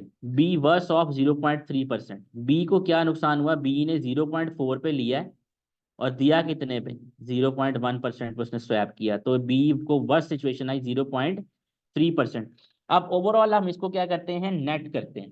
ठीक है जी, तो अब वो बता रहा है कि जी ए को गेन हुआ यहाँ 0.1% का, इस केस में गेन हुआ 0.1% का। तो ए का ओवरऑल गेन स्वैप में उसको फायदा हुआ, नेट गेन 0.2%। बी को एक साइड पे गेन हुआ 0.4% का और दूसरी साइड पे उसको लॉस हुआ 0.3% का। तो ओवरऑल बी का भी नेट गेन जो है वो 0.1% है। तो स्वैप की वजह से दोनों पार्टीज को फायदा हो गया। तो इस ये जो स्वैप है ये दोनों के लिए ही फिजिबल है। इसी तरह की एग्जांपल जो है वो आपको पेपर में भी टेस्ट हो सकती है। ठीक है जी, यानी ये एग्जांपल बहुत अच्छी एग्जांपल है स्वैप को अंडरस्टैंड करने के लिए। अभी एक और हमारे पास एग्जांपल आएगी, उसमें भी उसने इसी तरह ही है, लेकिन बस उसने स्टेटमेंट फॉर्म में लिखा हुआ है। तो वहां पे आपसे पूछा जा सकता है कि ए और बी को जो है वो नेट गेन कितना हो रहा है। एमसीक्यू में वो पूछ लेता है कि ए को नेट गेन कितना हो रहा है या बी को नेट गेन कितना हो रहा है, तो इजीली डिफाइन किया जा सकता है। अब ये हमारे पास एक एग्जांपल आ गई है इंटरेस्ट रेट स्वैप की। अच्छा जी, अब वो ये कह रहे हैं कि organisation A has a good credit rating and can borrow on a fixed basis at 6% or on a variable basis at Sonia plus 0.3%। ठीक है जी, अब ये सोनिया नेम किसी का नहीं है, ये एक्सचेंज का नाम है, स्टर्लिंग ओवरनाइट इंडेक्स एवरेज बोलते हैं इसको। ठीक है जी, ये एक्सचेंज ही है, जैसे काइबर है, लाइबर है, इसी तरह ये भी है SONIA, sterling overnight index average plus 0.3%। अब यहाँ पे ए के लिए क्या सिचुएशन है कि वो या तो फिक्स ले सकता है 6% पे और वेरिएबल ले सकता है SONIA plus 0.3%। Organisation B has a credit rating which is inferior to that of A. ठीक है जी, तो ए की अच्छी थी, इसकी क्रेडिट रेटिंग नहीं अच्छी। And it can borrow fixed at 8% और variable at SONIA plus 0.9%। The two organizations are currently in negotiation over an interest rate swap with each other as shown below. A wishes to borrow using a variable rate and B wishes to borrow using a fixed rate। तो उसने बता दिया है कि A जो है उसकी wish है कि वो बोरो कर ले वेरिएबल रेट पे और B की विश है कि वो बोरो करे फिक्स रेट के ऊपर। Organization A would borrow fixed at 6% and lend on to B at 6.1%. Organization B would borrow variable at Sonia plus 9%, 0.9% and lend on to A at Sonia plus 0.2%। ठीक है जी, दोनों side पे win win situation हो जाएगी, इसलिए उसने बता दिया कि ए जो है वो फिक्स्ड बोरो करेगा और लेंड कर देगा बी को 6.1% पे। ठीक है जी, ऑर्गेनाइजेशन बी जो है वो बोरो करेगी वेरिएबल एट सोनिया प्लस 0.9% पे और लेंड करेंगे ए को सोनिया प्लस 0.2% पे। अब रिक्वायरमेंट देखें क्या उसने दी हुई है, assess whether the proposed interest rate swap with B mutually beneficial, giving the detail of your reasoning, consider what would happen if A wishes to borrow at a fixed rate and B at a variable rate। आगे वो बता रहे जी B है, as a result of the interest rate swap organisation B borrow at a fix rate of 6.1%। Describe the main advantages and disadvantages generally of a fix rate borrowing. explain what is meant by a credit rating from the perspective of debt issuer, give 3 reasons why a credit rating is important. Organizations can access a range of external providers to assist their treasury management function. Identify and explain the key function which may be performed by external providers for public bodies. ठीक है जी, ये जो question आपके सामने है ये exam level का question है और बहुत अच्छा क्वेश्चन है। यानी ये वाला पूरा क्वेश्चन आप करके आप ओवरऑल जो है स्वैप की हर चीज को कवर अप कर सकते हैं इस क्वेश्चन के थ्रू। अब हम ये देखते हैं, अब वो बता रहे हैं कि जी ए जो है वो बोरो करेगा 6% पे और लैंड करेगा 6.1% पे। तो यहाँ देखें ए को जो गेन हो रहा है वो कितना हो रहा है गेन, 0.1% का। लेकिन इसी में बी को क्या फायदा हो रहा है, बी को फिक्स रेट मिल रहा था 8% पे, अब उसको मिल रहा है 6.1% पे। इसका मतलब बी को गेन हो रहा है 1.9% का, 1.9% का गेन जो है वो बी को हो रहा है। अब ऑर्गेनाइजेशन बी जो है वो बोरो करेगी वेरिएबल एट सोनिया प्लस 0.9%, ठीक है जी, and lend on to A at SONIA plus 0.2%। अब यहाँ पे ए को क्या एडवांटेज होगा, 0.3 की जगह उसे 0.2 रेट मिल जाएगा तो उसका फायदा होगा 0.1% का, ठीक है जी। लेकिन यहाँ पे बी को जो है वो लॉस होगा 0.7% का, ठीक है जी। तो नेट करेंगे तो हम गेन जो है वो 0.2% का गेन ए को आ जाएगा और मेरा ख्याल है 1.2 का जो है वो गेन बी को आ जाएगा। यानी इस केस में जिसकी क्रेडिट रेटिंग वर्स थी उसको ज्यादा फायदा हो गया, यानी वो ज्यादा एडवांटेज ले जाएगा। आंसर इसका आप देखते हैं, ये देखें 6% fix and lend on to A 6.1%, तो 0.1% बेटर है जी ए, और बी जो है वो 1.9% बेटर है। अब बी जो है वो बोरो करेगा सोनिया प्लस 0.9% पे and landed to A at SONIA plus 0.2%। इसका जो रिजल्ट है वो है A is 0.1% better off and B is 0.7 worse off. तो नेट रिजल्ट है A is 0.2% better off, B is 1.2% better off, ठीक है जी। अब यहाँ पे आप देखें उसने स्टेटमेंट क्या लिखी हुई है, the swap is potentially mutually beneficial, however B although it has the poor credit rating gain far more than A, suggesting that perhaps A should demand an upfront fee to enter into the swap. This would in effect be a payment for taking the apparently higher risk of lending to B at 6.1%, which is a significantly lower rate than 8% than the market demands from B, ठीक है जी। वो बता रहे हैं कि ए को यहाँ पे चाहिए कि वो कोई अपनी अपफ्रंट फी जो है वो चार्ज करना शुरू कर दे, और या फिर वो ये भी कर सकता है कि वो रेट भी कुछ और चार्ज कर सकता है। उसने गेन सिर्फ 0.1 का रखा है, वो चाहे तो गेन ये अब उसको 6 पे लेके 7 पे भी दिया जा सकता है, ठीक है जी। तो ए मैंने वही अभी आपसे डिस्कस किया कि जी बेनिफिशियल दोनों के लिए हुआ है, दोनों को फायदा हुआ है, लेकिन जिस कंपनी की क्रेडिट रेटिंग वर्स थी, जिसकी क्रेडिट रेटिंग अच्छी नहीं थी, वो इस केस में बेनिफिट ले गया। अब अगर आपको कोई लॉन्ग क्वेश्चन में कोई 5-7 नंबर का क्वेश्चन आता है तो आपने उसको इस तरह से एक्सप्लेन भी करना है, इस तरह से आपने उसका सोल्यूशन बनाना है, सिर्फ नेट रिजल्ट नहीं बताना आपने, यानी कैलकुलेटर पे सिंपली सॉल्व नहीं कर देना, आपने इस तरह से इसका प्रॉपर सोल्यूशन बनाना है और उसमें थोड़ा सा ये एक्सप्लेनेशन भी देनी है आपने, ठीक है जी। तो ये आपकी ए रिक्वायरमेंट थी। बी रिक्वायरमेंट थी कि as a result of the interest rate swap organisation B borrow at a fix rate of 6.1%, describe the main advantages and disadvantages generally of a fix rate borrowing. तो fix rate borrowing के उसने advantages लिखे हुए हैं, ठीक है जी। तो वो उसने लिखा हुआ है जी कि an advantage of fix rate borrowing is that the size of the interest payment on the loan are fixed compare to the potentially open ended commitment of variable rate borrowing. The amount thus remain fixed even when rates on variable rate borrowing rises. The disadvantage is that the payment remain fixed even if rates on variable rate borrowing fall, so the borrower cannot take advantage of the new lower rate. तो उसने बताया कि सिर्फ एक ये disadvantage है कि उसको अगर जो वेरिएबल रेट है वो रिड्यूस हो जाता है तो उस केस में उसको एडवांटेज नहीं मिल सकेगा, ठीक है जी। सी रिक्वायरमेंट देखते हैं, explain what is meant by a credit rating from the perspective of a debt issuer, give 3 reasons why a credit rating is important, ठीक है जी। तो सबसे पहले क्रेडिट रेटिंग का पता होना चाहिए। क्रेडिट रेटिंग क्या है जी? क्रेडिट रेटिंग है कुछ एजेंसीज हैं, लाइक वो क्रेडिट रेटिंग की सर्विसेज प्रोवाइड करती हैं। लाइक कंपनीज की क्रेडिट रेटिंग डिफाइन की हुई होती है उन्होंने, किस लिए? कि आपका जो भी कंपनी है वो चेक करे, जिस अपने कस्टमर को कोई भी चीज प्रोवाइड कर रहे हैं तो उस कस्टमर की क्रेडिट वर्दीनेस को चेक किया जा सके कि क्या ये बंदा क्रेडिट वर्दी है या नहीं है। तो वो क्रेडिट वर्दीनेस को असेस करने के लिए हम कर सकते हैं। तो यहाँ पे अब हम देखेंगे क्रेडिट रेटिंग बहुत अच्छी चीज़ है। क्रेडिट रेटिंग की वजह से बहुत सारी कंपनीज इन्वेस्ट कर लेती हैं, बहुत सारी कंपनीज नहीं इन्वेस्ट करती हैं। उन्हें पता चल जाता है कि इसकी क्रेडिट रेटिंग अच्छी नहीं है, तो यहाँ इन्वेस्ट नहीं करना चाहिए। तो क्रेडिट रेटिंग के बहुत सारे फायदे हैं, हमें ये बता रहे हैं। देखें जी, a credit rating is an independent measure of credit risk of an issuer और borrower. It is a standardised assessment of the credit worthiness of an entity raising debt capital any three of the following। तो वो उसने बता दिया, without a credit rating many investor will not invest, in fact they may be prohibited from investing in unrated paper।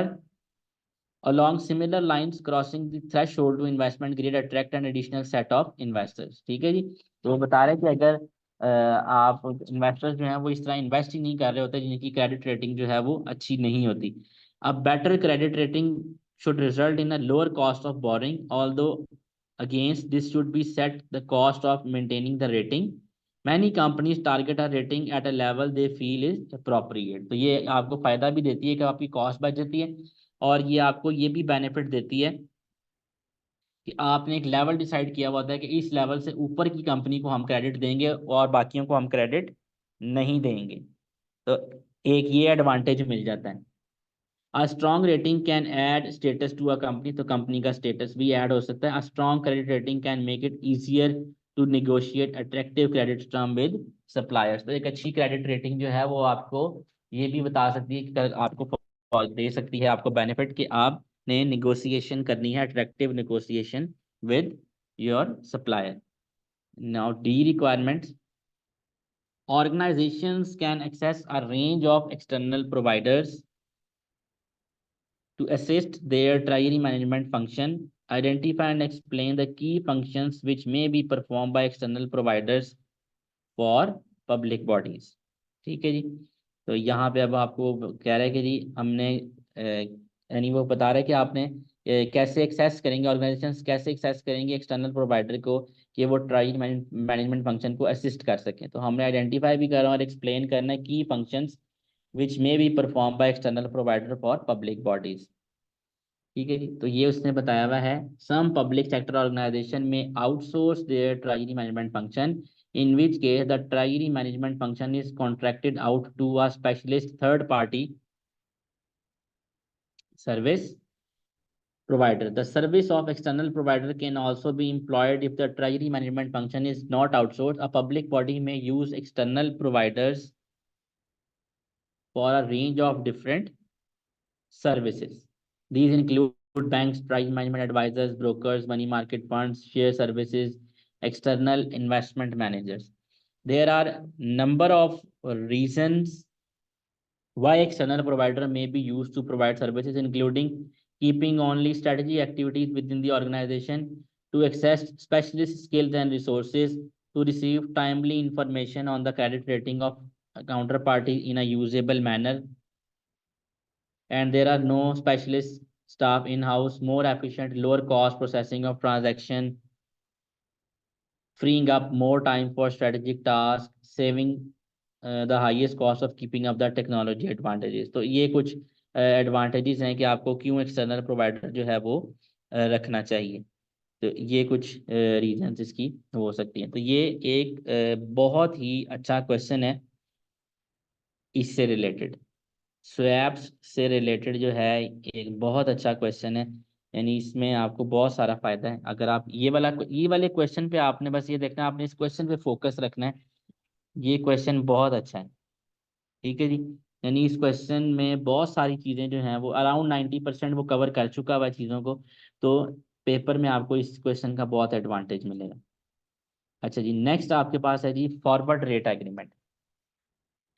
Forward rate agreement is an agreement by which an organization can, at a given point in time, lock into a fixed interest rate payable over a period in the future, यानी यहाँ पे rate आप lock कर लेते हैं, forward rate agreement आपका कि आपने वो रेट लॉक कर लिया और आपने फ्यूचर में वही रेट जो है वो पे या रिसीव करना है। At the end of that period the two parties will settle on and will pay an amount to the other for a difference between the FRA rate and the actual rate। तो दोनों parties जो है वो उसका difference जो है वो पे कर देंगी।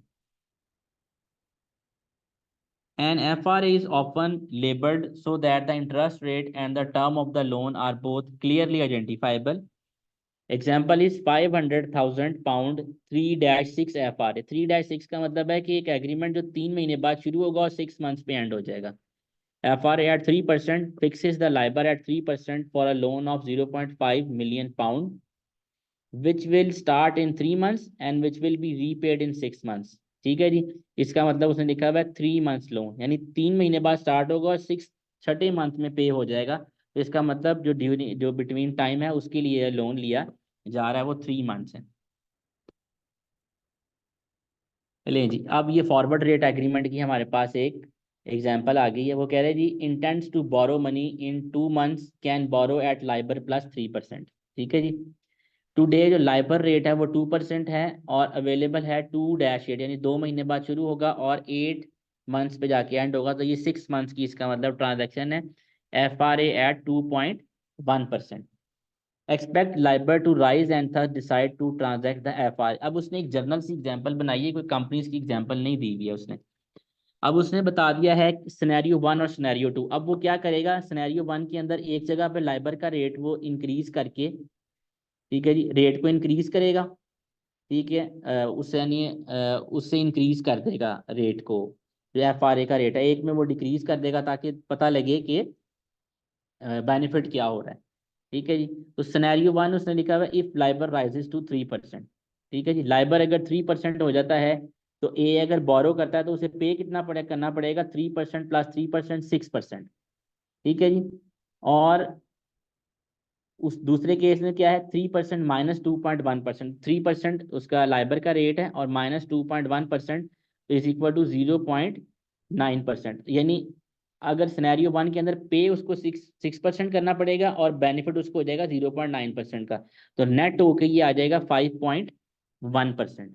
उसके बाद सिनेरियो 2 है, इफ लाइबर फॉल्स टू 1%। अब देखें यहाँ उसने लाइबर को जो है वो FRA के फॉरवर्ड रेट एग्रीमेंट का जो रेट है उससे नीचे ले गया 1% पे।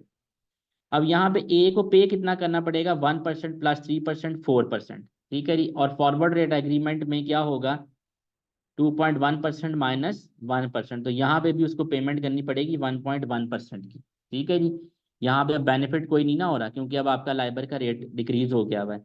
तो यहाँ पे आया 1.1%, तो यहाँ ऐड होगा 4 और प्लस 1.1, तो टोटल पेमेंट आ जाएगी 5.1%। ठीक है जी, तो FRA एग्रीमेंट का आपको ये फायदा होगा कि ओवरऑल केस में आपको पेमेंट जो है वो आपको इंक्रीज डिक्रीज नहीं होगी, इंक्रीज नहीं होगी। ठीक है जी, आपकी वो नेट पेमेंट सेम ही रहेगी दोनों सिनेरियो में, अगर लाइबर का रेट इंक्रीज होता है या डिक्रीज हो जाता है आपके फॉरवर्ड रेट एग्रीमेंट से। तो दोनों सिनेरियोज में बेनिफिशियल है ये। एग्जाम्पल देखते हैं, इसकी एग्जाम लेवल की एग्जाम्पल है। एग्जाम्पल भी उसने इसी तरह ही ली हुई है, आप चेक करें। ठीक है जी, अब उसने बताया SONIA is currently 2%। Organisation D intends to borrow £1 million इन 5 months time for a period of 6 months। यानी ये 5-11 हो जाएगा। ठीक है जी, 5 months टाइम में स्टार्ट होनी है और कितने टाइम पीरियड के लिए होगी, 6 months के लिए। Due to its credit rating organisation D can borrow this amount at an interest rate of 6% above SONIA. ठीक है जी, सोनिया प्लस 6% हो जाएगा। और organisation D buys at £1 million 5-11। देखिए उसने एग्रीमेंट खुद ही बता दी, 1 million 5-11 FRA at 2.1% from a bank to hedge interest rate risk between now and the day the loan is taken out। Requirement as we calculate the net interest cost of the borrowing over the 6 months and the effective rate of interest on the loan assuming Sonia is 5 months is Sonia in 5 months is 1.8% and 2.3। अब वो बता रहे हैं कि ये आपने सबसे पहले तो मुझे कॉस्ट बतानी है। अब जो लास्ट एग्जांपल और इसी एग्जांपल में फर्क है वो ये है कि यहाँ पे उसने हमें कोई भी अमाउंट नहीं बताई हुई थी। ठीक है, जैसे अब उसने लिखा है ए पे 3+3%। अब यहाँ पे मेरे लिए डिफरेंस क्या आ गया हुआ है कि मेरे पास इस एग्जाम्पल में अमाउंट है, मैं अब अमाउंट को 6% से मल्टीप्लाई करके 6 महीने की कॉस्ट कैलकुलेट करूंगा। तो वो इस वजह से मुझे बता रहा है कि आपने calculate the net interest cost of the borrowing over the 6 months and the effective rate of interest, यानी वो बता रहा है कि मुझे इफेक्टिव रेट ऑफ इंटरेस्ट जो है वो क्या होगा, मुझे वो भी बताना है। तो वो अमाउंट आएगी, अमाउंट से ही हम इफेक्टिव रेट भी कैलकुलेट कर लेंगे। ये आपने याद रखना है कि यहाँ पे कॉस्ट जो है वो 6 मंथ्स की कैलकुलेट कर रहा होगा। जो रेट्स होते हैं ना इंटरेस्ट रेट, ये एनुअल होते हैं, ठीक है जी। इंटरेस्ट रेट जो होते हैं वो एनुअल होते हैं, तो ये इफेक्टिव इंटरेस्ट रेट जो है वो हमने एनुअल कैलकुलेट करना होगा। अब उसने बता दिया है कि जी सोनिया इन 5 मंथ्स टाइम इज 1.8% एंड 2.3%। देखिए इसमें भी उसने यही किया है कि एक केस में वो इसको उसने इंक्रीज किया है, 2% से डिक्रीज कर दिया एक में, और एक में उसने 2% से इंक्रीज कर दिया है। तो अब हम ए रिक्वायरमेंट में देखते हैं, ये देखें जी, interest rate on the loan 1.8% plus 6%, यहाँ तक बिल्कुल सेम एज इट इज है। तो 6% प्लस 1.8%, ये आ गया 7.8% हो गया ये आपके पास, इंटू 1 मिलियन। मैंने आपको बताया था रेट्स जो है ये एनुअल होते हैं, तो आपने 6 मंथ्स के लिए कैलकुलेट करनी है कॉस्ट, तो इंटू 6/12 कर दिया उसने, तो आपके पास कॉस्ट आ गई 39,000 की। अब FRA में वो पेमेंट करेगा 1.8% माइनस 2.1%, ठीक है जी, इंटू 1 मिलियन इंटू 6/12 कर दिया उसने, ठीक है जी। रेट कम कर दिया हुआ उसने, तो यहाँ पे आप देखें कि यहाँ पे दोनों केस में उसको पेमेंट ही करनी पड़ रही है। ये पेमेंट करेगा और FRA की भी पेमेंट आएगी 0.3% की, आई थिंक आ रही है, वो पेमेंट होगी 6 मंथ्स की, वो 1500 है।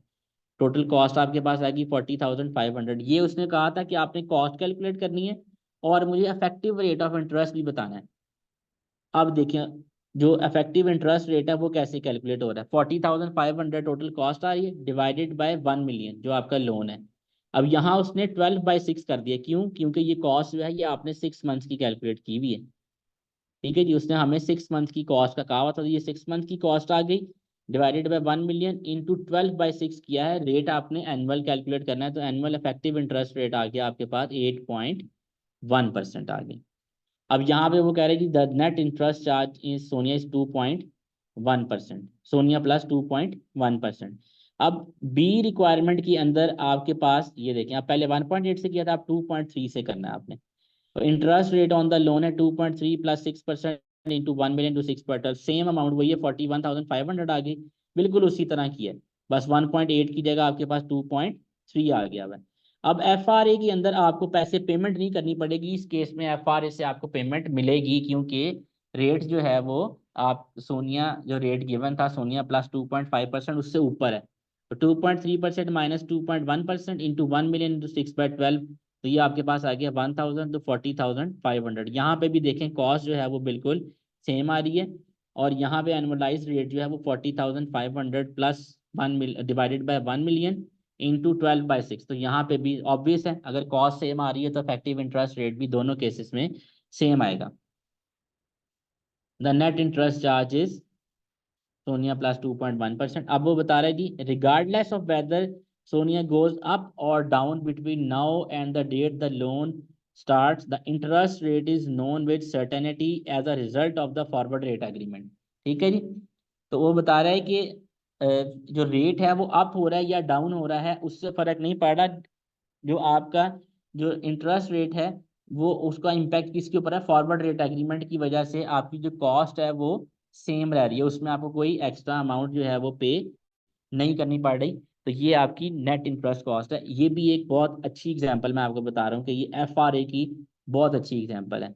इसी तरह आपको पूछा जा सकता है, आपने इस तरह से कैलकुलेट कर देना है। और MCQ के अंदर बहुत कम चांसेस है, कोई बहुत छोटी अमाउंट होगी तो वो MCQ में आ सकती है, वरना ये क्वेश्चन भी आ सकता है, 5-7 नंबर का आपसे टेस्ट किया जा सकता है इतने क्वेश्चन के लिए। अच्छा जी, अब ये आपके पास आ गए हैं advantages and disadvantages of forward rate agreement, ठीक है जी। तो उसने बताया भाई it is a fixing instrument therefore the borrower और investor is protected against the interest rate fluctuation before the loan is needed. तो वो ऑब्वियस है कि फायदा यही है कि इन्वेस्टर को फ्लक्चुएशन से जो है वो बच जाएगा। सेकंड एडवांटेज ये है कि FRA are flexible and can be arrange for any amount and duration, ठीक है जी। तो FRA के अंदर आपके पास फ्लेक्सिबिलिटी अवेलेबल है, किसी भी अमाउंट और ड्यूरेशन का आप ये FRA कर सकते हैं। लो और जीरो अरेंजमेंट कॉस्ट, तो इसकी अरेंजमेंट के लिए कोई खास कॉस्ट भी बेयर नहीं करनी है आपने।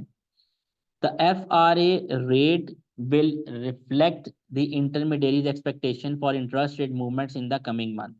ठीक है जी। तो वो बता रहे हैं कि जी कि FRA का जो रेट है वो रिफ्लेक्ट करेगा इंटरमीडिएरीज की एक्सपेक्टेशन को कि इंटरेस्ट रेट के अंदर मूवमेंट्स जो है वो कमिंग मंथ्स में आ रही हैं। ठीक है जी। Second disadvantage, the fixing instrument will make it impossible to benefit from beneficial movement in interest rate. तो यहाँ पे जब आप फिक्स कर लेंगे, फिक्सिंग इंस्ट्रूमेंट है, आप फिक्स कर लेंगे, तो यहाँ पे फिर आपके पास कोई चांस नहीं होगा कि आप उस इंटरेस्ट रेट की मूवमेंट से कोई बेनिफिट ले सकें। ठीक है जी। नॉट मार्केटेबल, ठीक है जी। तो ये मार्केटेबल नहीं है। Can only sell it back to the intermediary that sold it initially. ठीक है जी। तो ये सिंगल ट्रांजैक्शन है, वन वे ट्रांजैक्शन है, जिससे आपने परचेज किया उसी को आप सेल कर सकते हैं, मार्केटेबल नहीं है। क्यों? क्योंकि फॉरवर्ड रेट एग्रीमेंट जो है वो किसी एक्सचेंज के थ्रू ट्रेड नहीं होता। ये आपने इंपॉर्टेंट पॉइंट याद रखना, यहाँ नहीं लिखा हुआ। ठीक है। जो फॉरवर्ड कॉन्ट्रैक्ट है या फॉरवर्ड रेट एग्रीमेंट्स होते हैं, ये किसी एक्सचेंज के थ्रू जो है वो नहीं चलाए जा रहे होते, इस वजह से ये मार्केटेबल नहीं होते हैं। अभी हम आगे एक कॉन्ट्रैक्ट, दो कॉन्ट्रैक्ट पढ़ेंगे जो स्टॉक एक्सचेंज के थ्रू ट्रेड हो रहे होते हैं, तो वहां पे ऐसी कोई प्रॉब्लम नहीं आती। अच्छा जी। अब यहाँ पे ना कुछ आपके पास छोटी छोटी सी चीजें हैं। ठीक है जी। ऐसे over the counter instrument, over the counter instruments are arrange directly with the bank rather than through a stock exchange. The instrument can therefore be tailored to suit the need of the borrower and investor.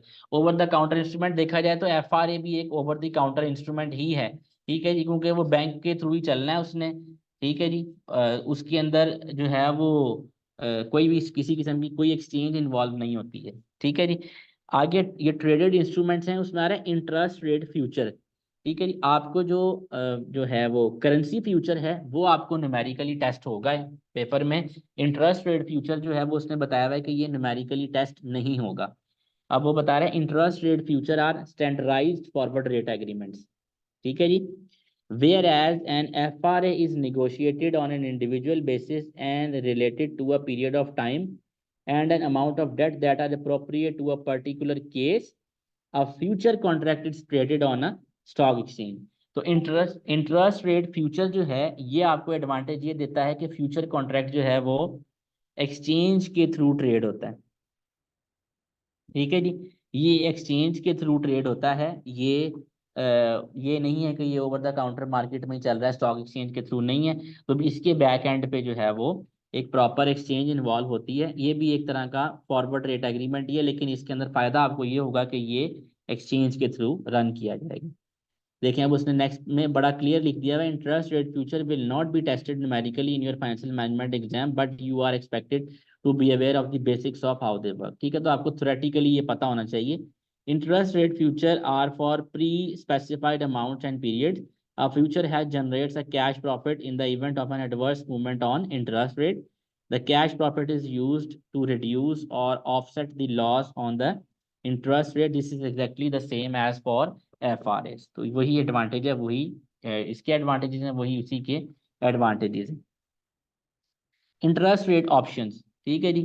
तो option है जी swaps, FRA and futures और all contract which must be carried out even if circumstances change. Although, as we have just seen, future can be sold on to another organ. An option is the right, but not the obligation, to carry out a transaction at a price set today at some time in the future. In our example above, organization C could, for a premium, have bought an interest rate option, entitling it to pay the same rate that the FRA entitled it at 5.1%. If rates Sonia plus 3% rises above 5%, 5.1%, it will exercise the option। तो बता रहे कि अगर Sonia plus 3% या वो rise कर देता है 5.1 से, तो वो एक्सरसाइज कर लेगा, नहीं होगा तो वो एक्सरसाइज नहीं करेगा। इंटरेस्ट रेट ऑप्शन का मतलब ही यही है कि अगर आपको बेनिफिट मिल रहा है तो आप उसको एक्सरसाइज कर लेंगे, अगर बेनिफिट नहीं मिल रहा तो आप उसको एक्सरसाइज ना करें। ठीक है। अब ये है ही वही ऑप्शन है, यही कि आपके पास राइट है, आपके पास आपके ऊपर कोई ऑब्लिगेशन नहीं है कि आपने ये ट्रांजेक्शन कैरी आउट करनी ही करनी है। ठीक है जी। तो उसके बाद आपके पास आ गया जी कैप, फ्लोर्स एंड कॉलर्स। ठीक है जी। तो ये इसको समझने के लिए बेस्ट यही है कि आप ओरिजिनल जो कैप होती है, फ्लोर होता है, कॉलर होता है, उससे याद रखें। कैप जो है वो हायर रेट होगा, फ्लोर जो है वो लोअर रेट होगा, कॉलर रेट जो होगा वो सेंटर रेट होगा, यानी सेंटर से थोड़ा अबव रेट होगा। ठीक है, जैसे वो बता रहा है कि N interest rate cap is an option which set a maximum interest rate on the future variable rate boring for an agreed length of time. ठीक है जी, तो ये आपके पास होगा ऑप्शन, ये मैक्सिमम इंटरेस्ट रेट जो है वो फ्यूचर का होगा। Again this is bought for a premium bye a borrower to limit their interest rate exposure and exercise as necessary. A floor is an option that set a minimum interest rate. ठीक है जी, floor minimum rate है, cap maximum rate है, which can be bought by an organization which lends at a variable rate. The collar arises when a borrower buy an interest rate cap and at the same time the lender buy an interest rate floor. ठीक है जी, तो आपके पास जो है वो collar कब rise होगा, जब जो बोरोवर है वो इंटरेस्ट रेट कैप बाय कर लेगा और एट द सेम टाइम जो है लेंडर जो है वो क्या करेगा, इंटरेस्ट रेट फ्लोर बाय कर लेगा, तो आपका कॉलर राइज हो जाएगा। ठीक है जी, ये थ्योरेटिकली आपको पता होनी चाहिए, इनकी डिटेल आपकी इसमें नहीं है एग्जाम में, बस आपको थ्योरेटिकली ये पता होना चाहिए कि कैप फ्लोर कॉलर क्या चीज़ होती है, इंटरेस्ट रेट ऑप्शन या इंटरेस्ट रेट फ्यूचर क्या होते हैं। करेंसी फ्यूचर करेंसी ऑप्शन जो है वो अभी हमने करने हैं, उसकी एग्जांपल्स भी आएंगी हमारे पास आगे। अच्छा जी, यहाँ पे जरा हम मेरा ख्याल 2 आवर्स हो गए मैं क्लास को करते हुए, 5 to 7 मिनट्स की ब्रेक है जी, उसके बाद हम दोबारा कंटिन्यू करेंगे यहीं से।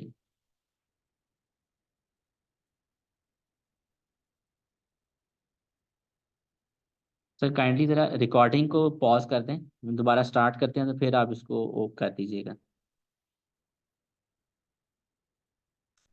5 minute. Foreign foreign exchange risk हम स्टार्ट करने लगे। अब ये अभी तक हम इंटरेस्ट रेट रिस्क को देख रहे थे सारा के इंटरेस्ट रेट से, अब हम फॉरेन एक्सचेंज, अब यानी हम करेंसीज वगैरह की बात करेंगे। अब यहाँ पे फॉरेन एक्सचेंज रिस्क में वो ये कह रहे थे, अ spot exchange rate is the current exchange rate at which a currency is trading. तो फॉरेन एक्सचेंज के अंदर कुछ जैसे आपके स्पॉट रेट का क्या है, आज का रेट, आज के दिन जो हमारा रेट है वो हमारा स्पॉट रेट है। ठीक है जी, और अगर हम ये देखते हैं कि फॉरवर्ड रेट फ्यूचर का कोई भी रेट 3 मंथ्स बाद, 6 मंथ्स के बाद, 9 मंथ्स के बाद, जब का भी रेट होगा वो हम देखेंगे कि वो हमारे पास वो स्पॉट फॉरवर्ड का रेट है।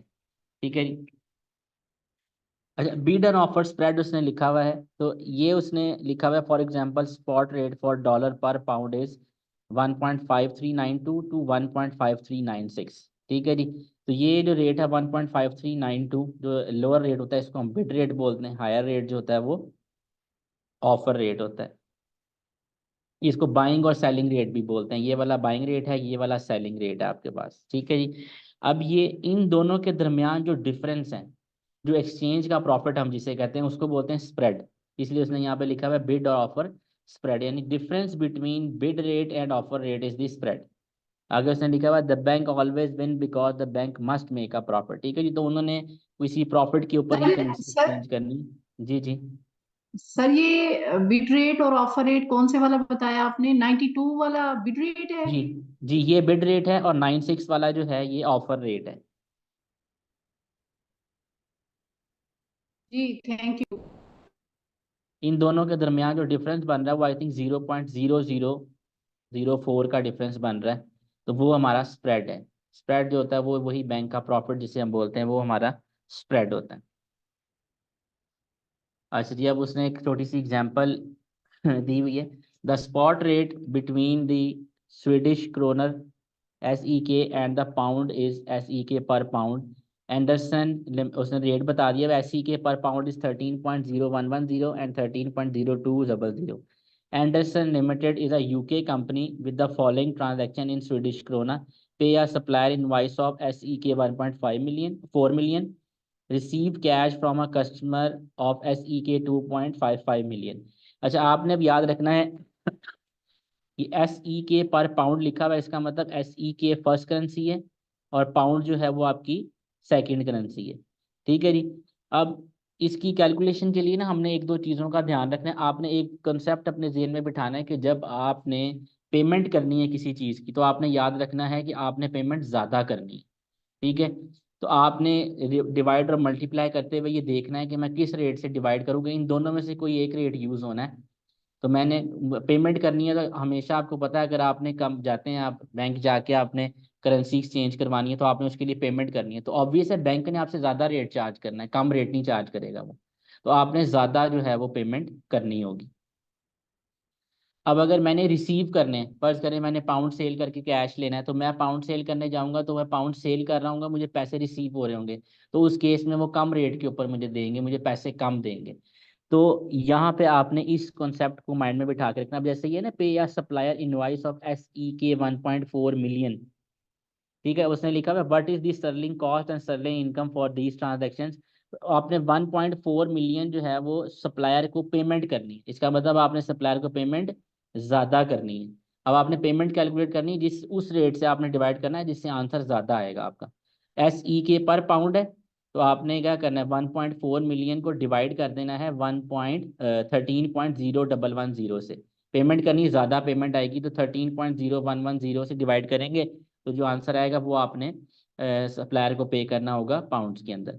Receive a cash from a customer of SEK 2.55 million, तो अब मैंने यहाँ पे कैश रिसीव करना है, तो अब इस केस में क्या होगा कि 2.55 मिलियन का जो कैश आपको मिल रहा है कैसे कम रिसीव होंगे, रिसीव हो रहे हैं तो रिसीव वाले केस में पैसे कम रिसीव होंगे, तो 2.55 मिलियन को मैं बड़े रेट से डिवाइड करूंगा तो मेरे पास आंसर कम आएगा। 13.0200 से मैं डिवाइड करूंगा तो मेरे पास जो रिसीव होने हैं पैसे वो आ जाएंगे। What is this sterling cost and sterling income from these transaction, तो देखते हैं उसने क्या किया हुआ है। ये देखें, 1.4 मिलियन को डिवाइड किया 13.0110 से, तो ये आपके पास परचेज आ गई सेल के वक्त 2.55 मिलियन पाउंड मिलियंस SEK थे, डिवाइड किया 13.0200 से, तो यहाँ देखें बड़े रेट से डिवाइड करके उसने आंसर ये पाउंड में कैलकुलेट कर दिया कि ये आपने पेमेंट होगी और ये आपकी रिसीट आ रही। ठीक है जी, तो ये इस तरह से हम पेमेंट में और रिसीट में हम कैलकुलेशन करते हैं। ये वाला कॉन्सेप्ट याद रखना है कि कब आपने पेमेंट ज़्यादा करनी है और कब आपने रिसीव करना है, यानी रिसीव कर रहे हैं तो कम रिसीव करेंगे, पेमेंट करेंगे तो ज़्यादा पेमेंट करेंगे। आपको फ़ायदा आगे हर पॉइंट में होगा, जहाँ जहाँ आप कैलकुलेशन करेंगे, जहाँ करेंसी कन्वर्जन की बात आएगी वहाँ पे यही कॉन्सेप्ट अप्लाई होगा। अब इन ट्रांजैक्शन, ये अब आप क्या कर रहे हैं, ये सारी ट्रांजैक्शंस कर रहे हैं।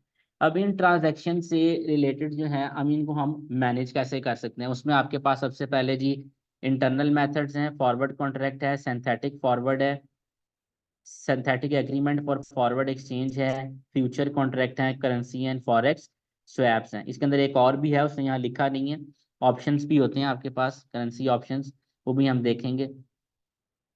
Internal methods. Assume that you are a UK-based company exporting to the USA. So the risk is that the dollar will in fall in value. The dollar will in fall in value. What internal methods can you use to manage the forex risk? तो आप कौन कौन से methods use कर सकते हैं foreign exchange risk को reduce करने के लिए। तो देखिए, अब उसने इंटरनल मेथड में सबसे पहला मेथड लिखा हुआ है only transact in your own currency. जब आप अपनी ही करेंसी में ट्रांजैक्शन करेंगे तो आपका ये रिस्क जो है, ट्रांजैक्शन रिस्क जो है वो रिड्यूस हो जाएगा। ठीक है जी। मैचिंग रेवेन्यू एंड कॉस्ट, तो वो रेवेन्यू और कॉस्ट को आप मैच करें, ठीक है जी, तो उससे भी आपका ये रिस्क जो है वो खत्म हो जाएगा। लीडिंग और लैगिंग में आपको इकट्ठा बता देता हूँ। लीडिंग का मतलब ये है कि लीड करें, ठीक है जी, ठीक है जी। अब ये कैसे हो सकता है, फर्ज करें कि आपने पेमेंट करनी है, ठीक है, आपको पता है कि मैंने ये पेमेंट करनी है, मैं आज करूंगा तो रेट कम है, अगर मैं इसको डिले करके पेमेंट करूंगा तो मुझे ज़्यादा करनी पड़ेगी, तो इस तरह के केस में आपने लीडिंग की टेक्निक यूज़ करनी है, यानी पहले ही पेमेंट कर दें, ठीक है, ताकि आपके पैसे, अगर आपने फर्ज करें रिसीव कर रहे हैं पैसे, तो रिसीव करने में ही हम ज़्यादा पेमेंट के केस पे अप्लाई होता है। अब लैगिंग, अगर आपको पता है कि आज रेट ज़्यादा है, 2 महीने बाद रेट कम हो जाएगा एक्सचेंज पे, ठीक है, तो आप उस चीज़ को फिर डिले करें, ठीक है जी, यानी आप जितना डिले करेंगे उतना ही आपने लैग की टेक्निक यूज़ करनी है, तो आप लैगिंग की टेक्निक पे जाएंगे तो आप डिले कर देंगे उसको, तो आपको उसमें फ़ायदा होगा। यानी आपने देखना है कि इंटरनल मेथड कौन सा आप यूज़ करेंगे जहां आपको एडवांटेज मिलेगा। अगर तो रेट इंक्रीज हो जाना है तो लीड वाली टेक्निक यूज़ करें, अगर तो रेट डिक्रीज हो जाना है तो लैगिंग वाली टेक्निक यूज़ करें।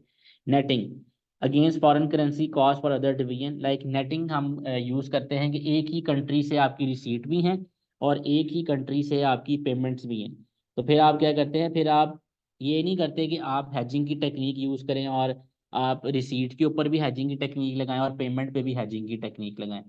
आप फिर क्या करते हैं, उस अमाउंट को नेट कर लेते हैं रिसीट और पेमेंट की, फिर जो अमाउंट रह जाती है उसको आप हैज कर लेते हैं। ठीक है जी, उसको आप फिर क्या करते हैं, हैज कर लेते हैं हैजिंग की टेक्निक्स के थ्रू। तो ये हमारे पास कुछ इंटरनल मेथड्स हैं जिनके थ्रू हम अपने रिस्क को रिड्यूस कर सकते हैं। सबसे पहले आपके पास आ गया जी फॉरवर्ड कॉन्ट्रैक्ट। तो it is a contract with a financial institution covering a definite amount of foreign currency at an exchange rate decided now. Forward contract है ये। अभी हमने इससे पहले पढ़ा था ब्रेक से पहले फॉरवर्ड रेट एग्रीमेंट, ये फॉरवर्ड कॉन्ट्रैक्ट है। ठीक है जी, फॉरवर्ड कॉन्ट्रैक्ट भी है फॉरवर्ड रेट एग्रीमेंट की ही तरह ही, लेकिन इसमें बस कुछ चेंजेस हैं। ये भी ओवर द काउंटर मार्केट की होता है, इसके भी बैक एंड पे कोई एक्सचेंज नहीं होती। ठीक है जी, अब देखें उसने लिखा था forward rate will be quoted as a spread. Example उसने दी हुई है, स्प्रेड कितना है 1.3200 डैश 1.3214 डॉलर पर पाउंड। तो उसने ये डॉलर पर पाउंड का हमें रेट दे दिया हुआ है। अच्छा, अगर आपको वो प्रीमियम या डिस्काउंट बता देता है, फर्ज करें कि वो आपको स्पॉट रेट देता है और वो आपको कहता है कि ये आपका 6 मंथ का जो फॉरवर्ड रेट है ना वो प्रीमियम पे है इतना और या डिस्काउंट पे है इतना, तो आपने क्या करना है, प्रीमियम लेस करना है, डिस्काउंट ऐड कर देना है। ठीक है जी, forward rates can sometime be quoted as an adjustment to the spot. Example में देखें उसने दिया हुआ स्पॉट रेट 1.3200 डैश 1.3214 और 6 मंथ फॉरवर्ड में उसने बता दिया कि 6 फॉरवर्ड रेट जो है वो आपका इतने इतने प्रीमियम के ऊपर है। तो प्रीमियम देखें, if so subtract the premium and add a discount. जी मिस। स्प्रेड से क्या मुराद है? Forward rate will be quoted as a spread. Spread का मतलब ये है कि इस तरह जैसे उसने बाइंग और सेलिंग रेट दिया हुआ है आपको, बाइंग सेलिंग स्प्रेड दिया हुआ उसने, यानी ये एक बाइंग रेट है और एक ये सेलिंग रेट दिया हुआ है, दोनों रेट दिए हुए हैं।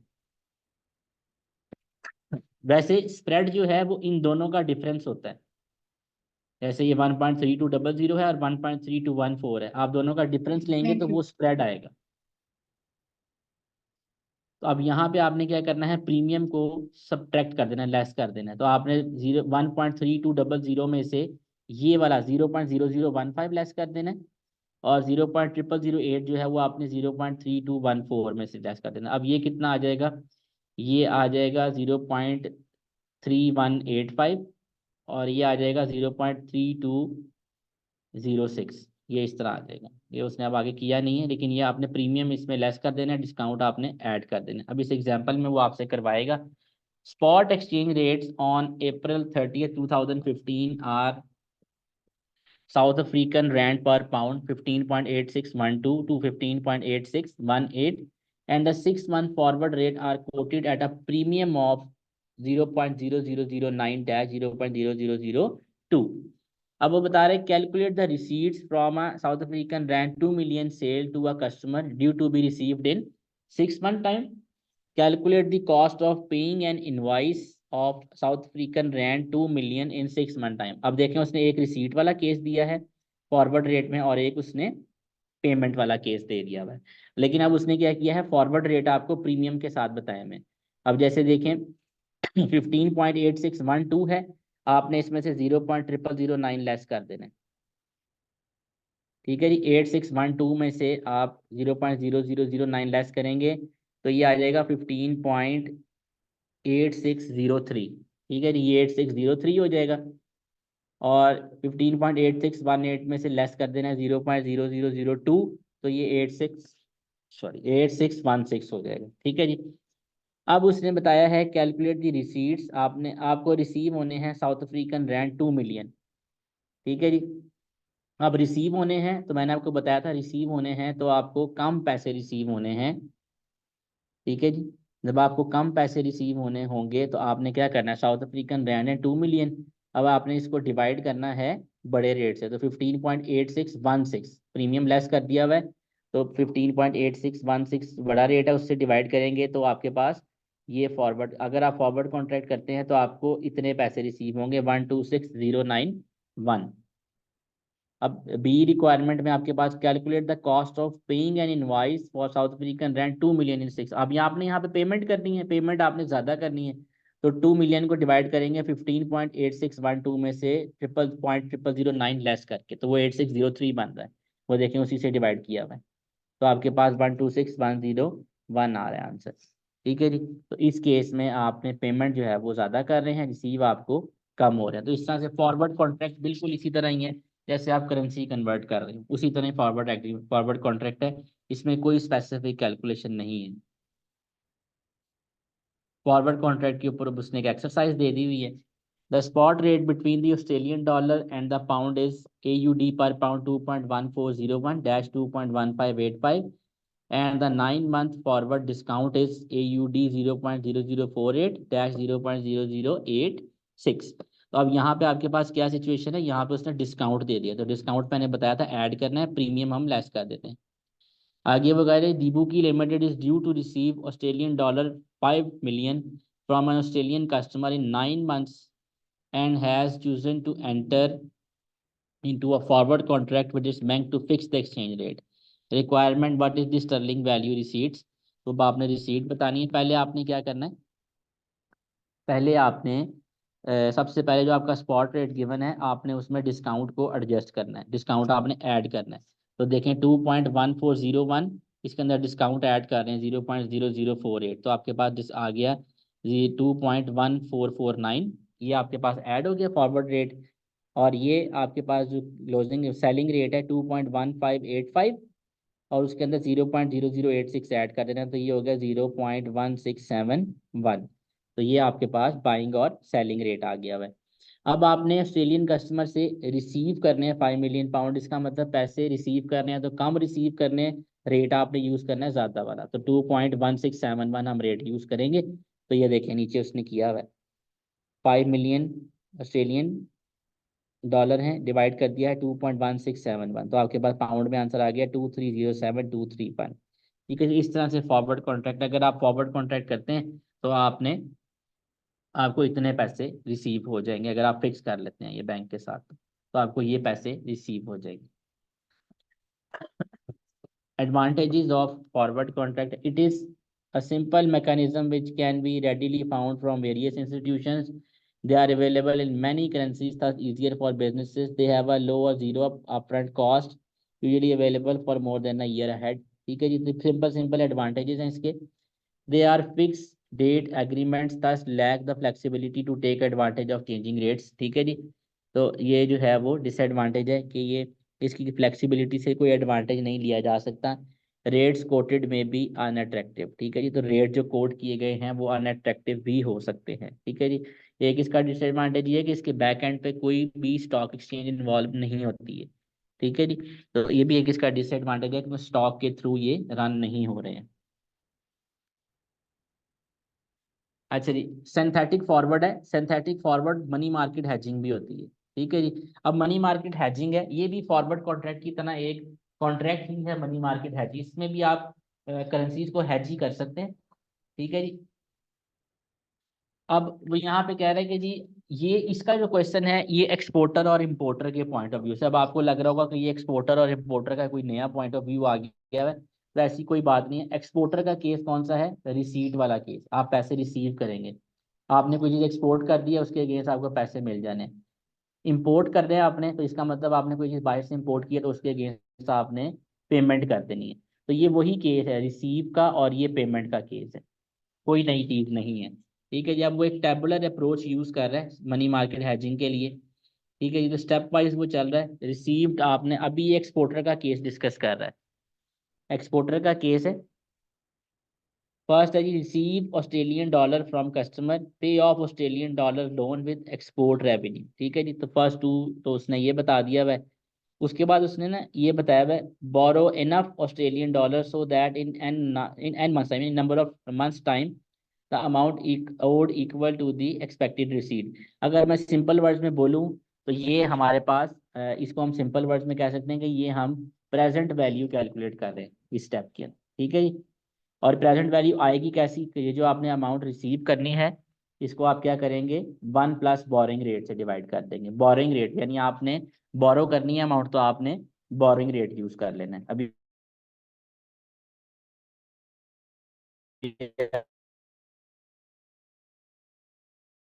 आपने रिसीव करने तो आप अभी बोरो करेंगे अमाउंट, बोरिंग रेट आपने यूज कर लेना। ठीक है जी। तो आपके पास प्रेजेंट वैल्यू आ जाएगी। ये बिल्कुल सिंपल है कि आपने इस स्टेप के अंदर प्रेजेंट वैल्यू कैलकुलेट करनी है। अब वो कह रहा है convert the Australian dollar loan into pound and deposit into your UK bank for number of months. ठीक है जी। तो अब यहाँ पे आपने क्या करना है, कन्वर्ट करना है, आपने स्पॉट रेट का यूज करना है। ठीक है जी। पहले आपने यहाँ पे स्पॉट रेट का यूज करके तो आपने क्या करना है, कन्वर्ट करना है। ऑस्ट्रेलियन डॉलर से पाउंड में कैसे कन्वर्ट होगा, आपने स्पॉट रेट का यूज करना है। यहाँ उसने मेंशन नहीं किया, लेकिन यहाँ हम स्पॉट रेट का यूज करेंगे और स्पॉट रेट का यूज करके इसको होम करेंसी में कन्वर्ट कर लेंगे, यानी पाउंड में कन्वर्ट कर लेंगे।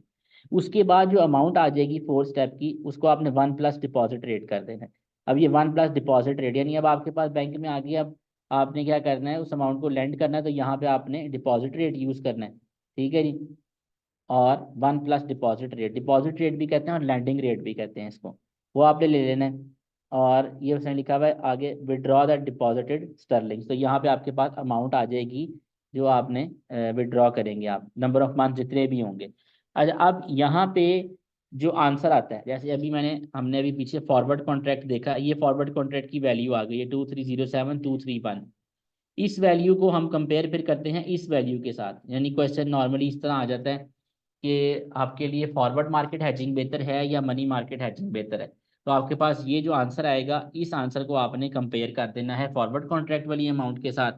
अब रिसीव कर रहे हैं, तो जहां पे पैसे ज़्यादा रिसीव हो रहे होंगे वो आपको सूटेबल रहेगा मेथड, तो वो आपके लिए ज़्यादा सूटेबल मेथड है। तो आप बता देंगे कि जी इस मेथड को हमें यूज़ कर लेते हैं, रिसीव का केस है।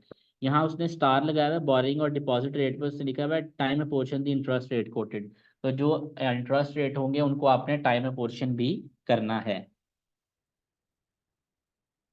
लें जी, अब आपके पास ये एक्सपोर्टर की केस की एग्जांपल आ गई हुई है। Today is 1 March 2005, the spot rate between the US dollar and the pound is dollar per pound 1.5391 to 1.5396। ऑनोरोरा limited is a UK company and will be receiving $25 million on 31st May 2005. Money market per annum interest rate for borrowing and deposits are as follow, तो उसने बता दिया मेरी boring और deposit rate बता दिए pound और डॉलर के। ठीक है जी। अब उसने दो दो रेट बताया, मैं ये सिर्फ कंफ्यूज करने के लिए दो दो रेट है, यूज दोनों में से एक एक ही होना है। आपने बस ये याद रखना है कि जब आप बोरिंग रेट यूज कर रहे हैं, ठीक है, तो जैसे मैंने आपको बताया कि आपने बोरिंग रेट यूज करना है। बोरिंग रेट आपने कब यूज करना है, जब आपने प्रेजेंट वैल्यू लेनी है। तो प्रेजेंट वैल्यू लेने के लिए आपने क्या करना है, आपने बोरिंग रेट यूज करना है। तो आपने देख लेना है कि आप किस करेंसी में हैं इस वक्त, जिस करेंसी में होंगे उस करेंसी का आपने बोरिंग रेट यूज कर लेना है। ठीक है जी। और इसी तरह लैंडिंग रेट पे भी है, लैंडिंग रेट भी आप उस वक्त जिस करेंसी में फॉल कर रहे होंगे आपने वो रेट यूज कर लेना है। आगे हम देखते हैं, ये देखेंगे। अब सबसे पहले रिसीव 25 मिलियन, पे ऑफ $25 मिलियन, ये तो उसने एक स्टेप परफॉर्म कर दिए हैं कि आपने रिसीव भी करना और पे ऑफ भी फिर इतना ही करना है, 25 मिलियन। अब देखें, अब इसकी प्रेजेंट वैल्यू ली जा रही है डिवाइडेड बाय, ये देखें 1+। अब देखें मैं किस करेंसी में हूँ, डॉलर में हूँ, तो मैंने बोरिंग रेट लेना है डॉलर वाला। देखिए बोरिंग रेट आ रहा है ये 5%। ठीक है, अब ये 5% एनुअल रेट है। आपने कितनी देर के लिए करना है इसको, ठीक है जी, 3 मंथ्स के लिए। ठीक है जी, वो बता रहा है कि आपने 3 मंथ्स बाद जो है वो पेमेंट रिसीव करनी है। ठीक है जी। देखिए 1 मार्च है और ये 31 मई है। ठीक है, तो मार्च अप्रैल मई 3 मंथ्स के लिए आपने ये लेना है। ठीक है जी। तो आपने 5% को पहले 3/12 कर लेना है, ये आपने याद रखना है। तो उसने 5% को ऐसे ही किया, पहले 3/12 किया, फिर उसके अंदर 1% ऐड किया। ये देखिए 1+5%, यहाँ पे असल में ब्रैकेट होनी चाहिए थी, यहाँ पे एक मिस्टेक है। ये 5% इंटू 3/12 के साथ ब्रैकेट है, पहले 3/12 करना है फिर 1 ऐड करना है। तो आपके पास आंसर आएगा 1.0125, 25 मिलियन डिवाइडेड बाई 1.0125। ठीक है जी। तो ये आपके पास आया 224691,358, ये आपके पास आ गई है present value of foreign currency. ठीक है जी। डॉलर आपकी फिर ये फॉरेन करेंसी है, तो फॉरेन करेंसी की आपके पास प्रेजेंट वैल्यू आ गई है। ठीक है जी। अब आपने इस प्रेजेंट वैल्यू को कन्वर्ट करना है होम करेंसी के अंदर। अब देखते हैं कि हमारे पास स्पॉट रेट क्या है। The spot rate between the US dollar and the pound is dollar per pound 1.5391, 1.5396। अब आपने रिसीव करना है, कम रिसीव करना है, तो इसका मतलब यहाँ पे बड़ा रेट यूज होगा 1.5396। तो जो अमाउंट हमारी प्रेजेंट वैल्यू की आई है उसको हम डिवाइड करेंगे 1.5396 के साथ। ये देखिए 24691358 डिवाइडेड बाय 1.5396, तो आपके पास आपने इसको होम करेंसी में कन्वर्ट कर लिया 16037515, ये आपके पास पाउंड में आंसर आ गया और ये आ गई आपकी होम करेंसी। अब आपने इसको इन्वेस्ट कर देना है, तो अब आपने इंटरेस्ट रेट चेक करना है 16037515। अब आपने लेना है लैंडिंग रेट। अब लैंडिंग रेट या डिपॉजिट रेट, अब आप किस करेंसी में है, पाउंड में, तो अब आपने पाउंड का डिपॉजिट रेट देख लेना है। पाउंड का डिपॉजिट रेट है 6.25%। अब ये देखें 6.25% को भी 3/12 करना है, पहले जो आ जाएगा आंसर उसमें 1 ऐड करना है, और फिर आपने ये देखें 1.015625 आ गया, मल्टीप्लाई कर दिया आपने इस अमाउंट के साथ, तो ये अमाउंट जो है नेट आपकी रिसीट आ गई भी। ठीक है जी। अब अगर यहाँ फॉरवर्ड रेट होता तो हम उससे भी कैलकुलेट करके दोनों को कंपेयर कर सकते थे, तो यानी अगर हम इसको मनी मार्केट हैजिंग के थ्रू करें तो हमें ये अमाउंट रिसीव हो जाएगी। तो ये हमारे पास केस था रिसीट का केस, एक्सपोर्टर का या रिसीट का केस।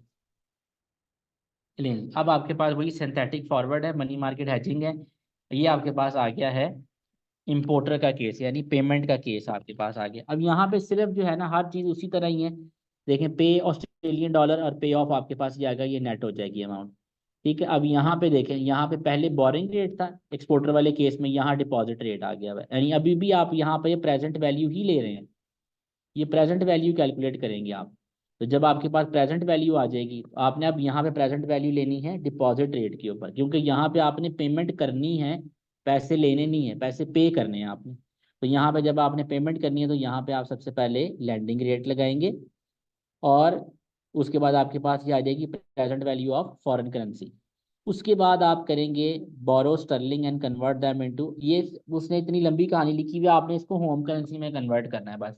होम करेंसी देखिए ऊपर लिखा हुआ है यूके पाउंड, तो यहाँ पे आपने स्पॉट रेट का यूज करना है और उसको कन्वर्ट कर देना है होम करेंसी में। उसके बाद जो आंसर आएगा उसको 1 + बोरिंग रेट से मल्टीप्लाई कर देना है, क्योंकि अब आपको अमाउंट बोरो करनी है। ठीक है जी। तो वो बोरिंग रेट आपने लगाना है, तो रीपे द स्टर्लिंग लोन, तो आपने कितना लोन रीपे करना है at the end of number of months, तो वो यहाँ पे आ जाएगा आपके पास। ठीक है जी। आप समझ लें कि जो फर्क पड़ता है वो बोरिंग रेट और डिपॉजिट रेट जो है वो रिवर्स हो जाते हैं स्टेप में, बस और कुछ भी नहीं होता, बाकी बिल्कुल वैसे ही करना है आपने। लें जी। अब दोबारा उसने उसी तरह की एग्जांपल लिया, today is 1 March 2005, the spot rate between the US dollar and the pound is, dollar per pound is 1.5391 to 1.5396. Horn Limited is a UK company and will be paying $33 million to a supplier on 31st August 2005. Money market per annum interest rate for borrowing and deposits are as follows. तो यहाँ पे आपके पास boring और landing rate दिए हुए, boring rate 5.60, 5.10, deposit rate 6.35 and 5.85। तो यहाँ पे ये आपके पास बोरिंग और डिपॉजिट रेट दिए हुए। अब यहाँ पे आपने क्या करना है, सप्लायर को पेमेंट करनी है 33 मिलियन की। देखें इनवाइस 33 मिलियन, पे ऑफ 33 मिलियन डॉलर्स। अब यहाँ पे फिर वही है, अब आपने यहाँ पे प्रेजेंट वैल्यू कैलकुलेट करनी है कि आपने 3 मंथ्स में 33 मिलियन पे करने हैं, तो अभी उनकी वैल्यू कितनी है आज के दिन।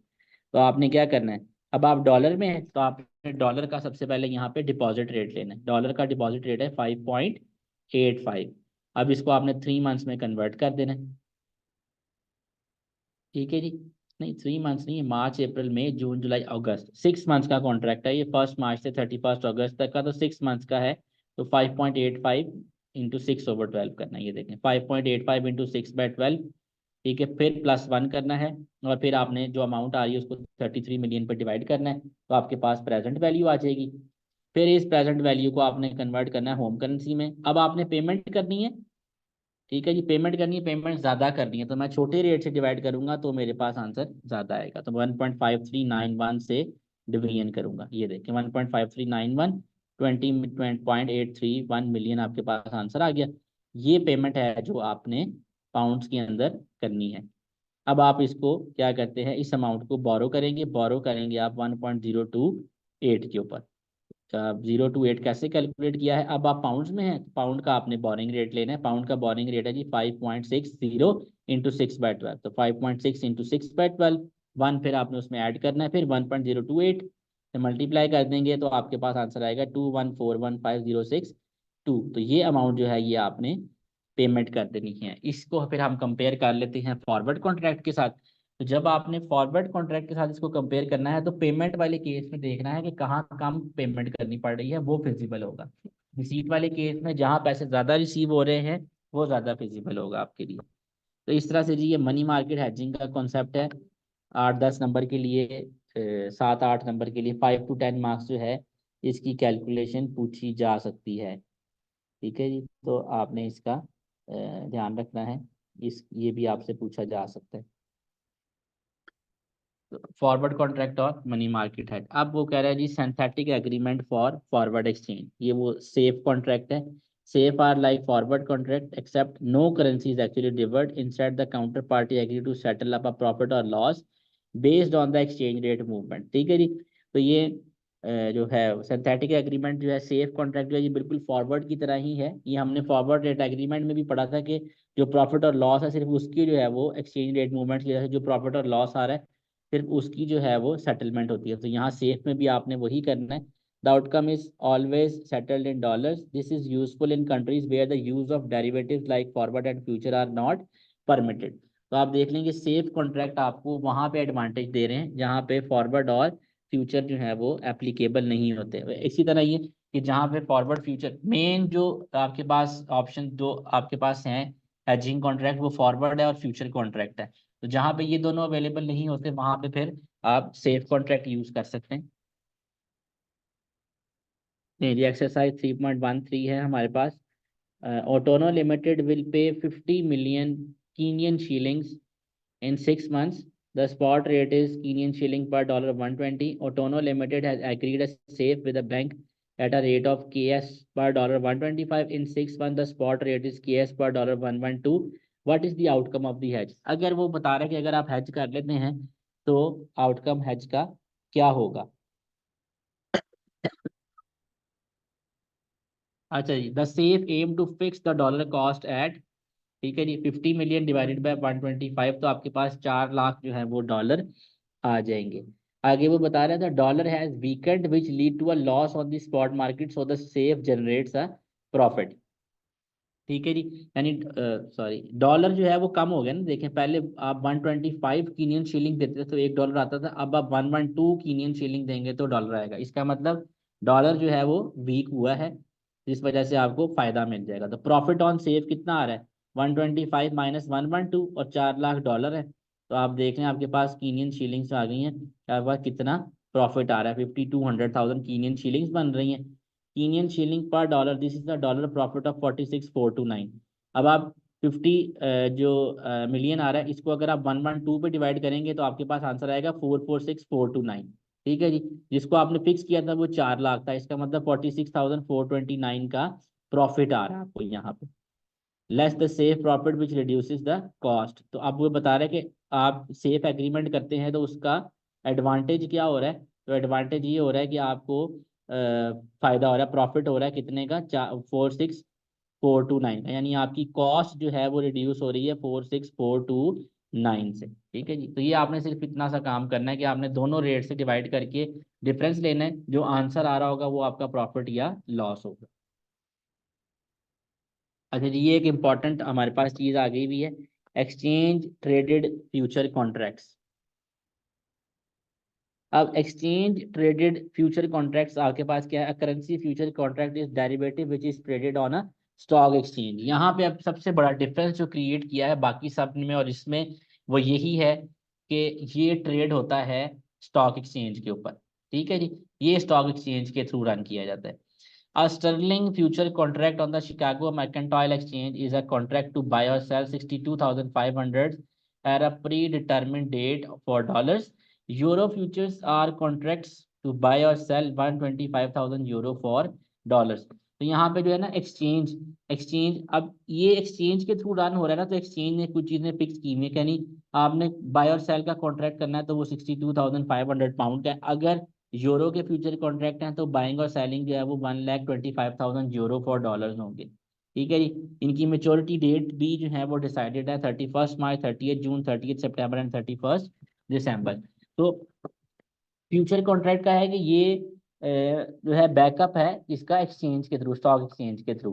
तो इसमें कोई भी पार्टी जो है ना वो भाग नहीं सकती। जैसे दूसरे कॉन्ट्रैक्ट जो हमने बीच में देखे, जैसे फॉरवर्ड कॉन्ट्रैक्ट किया है हमने, तो उस कॉन्ट्रैक्ट के अंदर ऐसा हो सकता है कि एक पार्टी विड्रॉ कर जाए तो आप कुछ भी नहीं कर सकते, क्योंकि वो किसी भी एक्सचेंज के थ्रू जो है वो ड्राइव नहीं किए जा रहे, ये ट्रेड हो रहे हैं एक्सचेंज के ऊपर। तो इस वजह से यहाँ पे कोई भी पार्टी जो है वो बैक ऑफ नहीं कर सकती। और इसमें कॉन्ट्रैक्ट जो है वो भी उन्होंने फिक्स किए हुए हैं, उनकी मेच्योरिटी डेट्स भी फिक्स कर दी हुई है।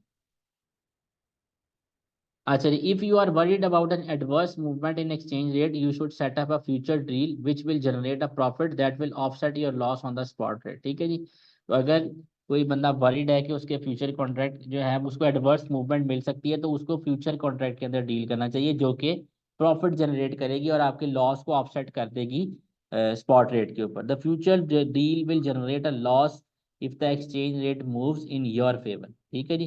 तो फ्यूचर जो है वो एक्सचेंज रेट अगर आपके फेवर में मूव कर रहे होंगे, तो आपकी जो फ्यूचर कॉन्ट्रैक्ट है वो क्या करेगी, लॉस जनरेट करेगी। देखते हैं जी किस तरह से। ये भी एक बहुत अच्छी एग्जांपल उन्होंने सेट की हुई है, एग्जांपल बहुत अच्छी है, इसमें फ्यूचर कॉन्ट्रैक्ट आपको बहुत अच्छा समझ आ जाएगा। It is now 14th February। Avenir Limited is expecting $10 million from an American customer on 28th August, 5.5 months from today. The spot rate on 14th February is dollar per pound 1.5. Sterling future are traded on a stock market. Each contract is for a standardization 62,500. Future prices are quoted as follow on 14th February। तो ठीक है जी, 14th February के ऊपर उसने dates बताई हुई है। मार्च में 1.5 है, जून में 1.53, सितंबर में 1.54, दिसंबर में 1.555। Requirement: calculate the net sterling value of the receipt if a future hedge is used to protect against transaction risk. Assume a closing future price on 28th August of dollar per pound is 1.5750 and a spot rate on that date of dollar per pound is 1.5695। अब यहाँ पर decide करना होता है कि आपने bye करना है या सेल करना है। ठीक है जी। तो अगर आप देखें कि अगस्त में क्या रेट होना है, 1.5750 रेट होना है। ठीक है जी। वैसे अगर देखा जाए जो मेच्योरिटी के ऊपर प्राइस वो बता रहे हैं, वो बता रहे हैं 1.5 होगी सितंबर के अंदर। तो इसका मतलब आपको फ्यूचर अभी बाय करने चाहिए, एट द एंड जाके आप सेल करेंगे तो आपको प्रॉफिट मिलेगा, बेनिफिट मिलेगा। इसका ये फायदा है कि यहाँ पे ये रेट्स कोट होते हैं, तो इसमें आपको यहाँ पे एडवांटेज मिल जाता है। तो यहाँ पे अब आप क्या करेंगे, बाय करेंगे। उसने आगे वैसे बताया हुआ है हमने फ्यूचर बाय करने। ठीक है जी। अब यहाँ पे स्टेप नंबर 1 है, ये स्टेप्स फॉलो करने हैं, क्वेश्चन कभी गलत नहीं होगा। What contracts are needed? We need protection against transaction risk at least until 28 August. ठीक है जी। हमने सेफ रखना है ट्रांजैक्शन को कब तक, 28 अगस्त तक। डू वी बाय और sell the future? The future contract are denominated in sterling, so ask yourself what do we want to do with the sterling on 28 August? Our plan is to buy sterling. देखा जी, हम buy करेंगे। Therefore we start the hedge by buying September futures. Sorry. अच्छा जी, अब सबसे पहले आ गया जी हाउ मैनी कॉन्ट्रैक्ट्स। ठीक है, सबसे पहले तो आपने डिफाइन करना है कि आपने बाय करना है या सेल करना है। तो हमने सितंबर के फ्यूचर जो है वो बाय करने। We do it by working out the sterling value of the receipt. यानी कॉन्ट्रैक्ट आपने आइडेंटिफाई करने हैं। तो आपके पास देखें, सबसे पहले तो आपने opening future price and then, अच्छा आप सबसे पहले आपने देखना आपके पास $10 million है। आपने इसको क्या कर देना है, सितंबर वाले रेट से आपने क्या करना है, डिवाइड कर देंगे, क्योंकि हम सितंबर के लिए अगस्त तक सेफ रखें, तो अगस्त और सितंबर साथ साथ ही हैं। तो सितंबर वाली जो है हम मेच्योरिटी डेट हम यूज करेंगे। ठीक है। यहाँ पे हम अपनी मर्जी से मंथ चूज नहीं कर सकते हैं, जो क्लोजेस्ट होगा आपके ऑप्शन के, आपने जो आपका यानी वो बता रहे हैं closing future price on this, तो आपने इसके क्लोज रहना है। तो अगस्त है तो नेक्स्ट मंथ सितंबर क्लोज है इसके, तो आपने 1.54 से 10 मिलियन को डिवाइड कर देना है। ठीक है जी। $1.4 पर पाउंड है, तो 10 मिलियन डिवाइडेड बाय 1.54 पर पाउंड। ठीक है जी। और आपने अब जो आ गया है, अब आपके पास ये अमाउंट आई है जो आपके पास किस में आ गई है, पाउंड्स में आ गई है। अब पाउंड्स में आ गई है, और पाउंड्स में जो है वो एक कॉन्ट्रैक्ट उसने कॉन्ट्रैक्ट जो है वो उसने 62,500 का बताया हुआ है। तो आपने डिवाइड करना है 62,500 से, तो आपको पता लग जाएगा कॉन्ट्रैक्ट कितने हैं आपके। ठीक है जी। तो वो 104 कॉन्ट्रैक्ट्स बन रहे हैं अप्रॉक्सीमेटली। ठीक है जी। What is the tick value? अच्छा जी, टिक वैल्यू जो है वो नॉर्मली जो इसकी प्राइस है ना, जो नॉर्मल प्राइस चल रही होती है वो चलती है $0.01। ठीक है जी। तो अब आपने क्या करना है, आपने सबसे पहले देख लेना है कि टिक वैल्यू कितनी है। ठीक है जी। तो टिक वैल्यू क्या है जी? टिक वैल्यू जो है वो मिनिमम प्राइस मूवमेंट जो होती है, हम उसको बोलते हैं कि मिनिमम प्राइस मूवमेंट जो है वो क्या हो सकती है। ठीक है जी। तो अब यहाँ पे आप देखें what is the tick value, तो the value of tick for एवेनर limited is 104 contracts into 62,500 into 0.0001। अब ये 0.001 कैसे आया है, ये उसने कैलकुलेट किया है। अगर आप करें ना, मैंने आपको बताया कि जो टिक की वैल्यू होती है वो नॉर्मली यूज़ की जाती है, वो की जाती है $0.01। इसको आपने नंबर ऑफ कॉन्ट्रैक्ट्स के साथ डिवाइड कर देना 104 के साथ, तो आपके पास ये आ जाएगा 1.0001। ये आ रहा है वैसे 0.00009, तो 9 को राउंड ऑफ करके 1 कर लेना, तो वो 0001 आ जाएगा आपके पास। ये टिक साइज आ गया आपके पास। अब आपने क्या करना है, 104 कॉन्ट्रैक्ट्स मल्टीप्लाई 62,500 इंटू 0.0001, तो आपके पास टिक की वैल्यू आ गई है, वो आ गई है 650। एक टिक की वैल्यू आ गई है आपके पास 650। अब उसने स्टेप 5 लिखा हुआ है spot outcome of the receipt. अब वो कह रहे हैं कि जी आउटकम जो है ना रिसीट की, वो आप देखें क्या बन रही है। तो आउटकम 28 अगस्त को हमारे पास रेट था जी 1 पॉइंट, इधर स्पॉट रेट $1.5695 पर पाउंड। ठीक है जी। तो आपने 10 मिलियन को देखना है कि, और 28 अगस्त को जो स्पॉट रेट गिवन था उससे डिवाइड करके आप देखेंगे कि कितनी अमाउंट बन रही है। ठीक है जी। कितने जो है वो हमारे पास स्टर्लिंग बन रहे हैं उस दिन स्पॉट रेट पे।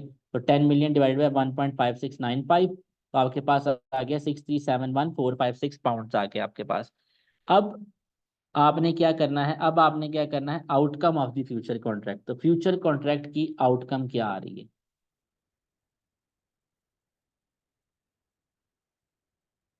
सर जो टिक की जो वैल्यू है, ये देखिए, ये जो 0.0001 है, ये मैंने बताया है। जो टिक की जो वैल्यू होती है, जो टिक साइज होता है ना, वो होता है $0.01। ठीक है जी।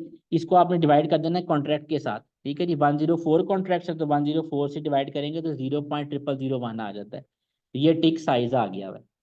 अब आपने टिक साइज है और आपने कॉन्ट्रैक्ट्स देख लेने, 104 कॉन्ट्रैक्ट्स है, मल्टीप्लाई 62,500 करना है और मल्टीप्लाई कर देना है टिक की साइज के साथ, तो आपके पास टिक की वैल्यू आ जाएगी 650।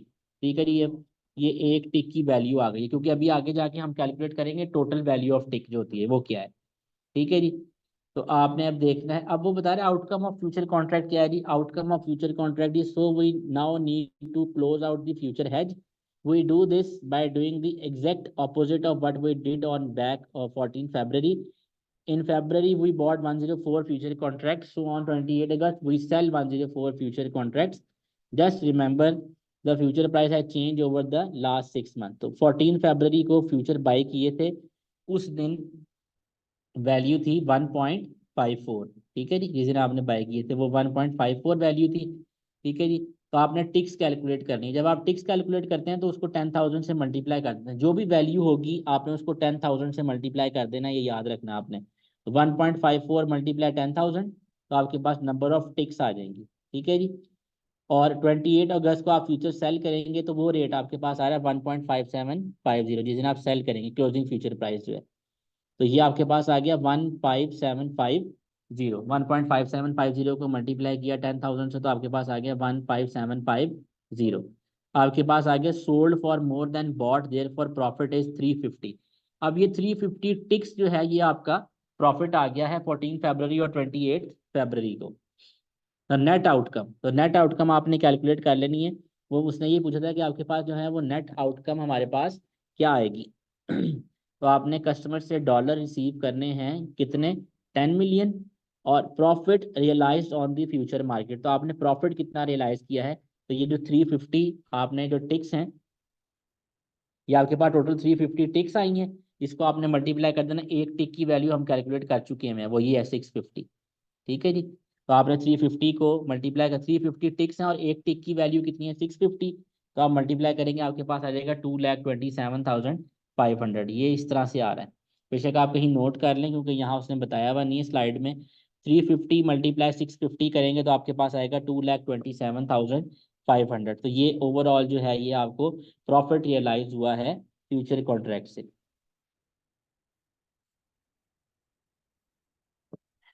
ठीक है जी, ये आपके पास टोटल जो है अमाउंट आ गई है जो आपने टोटल रिसीव की करनी है 10,227,500, 10.227 मिलियन अमाउंट है। इस तरह से हम फ्यूचर कॉन्ट्रैक्ट बताते कैलकुलेट करते हैं।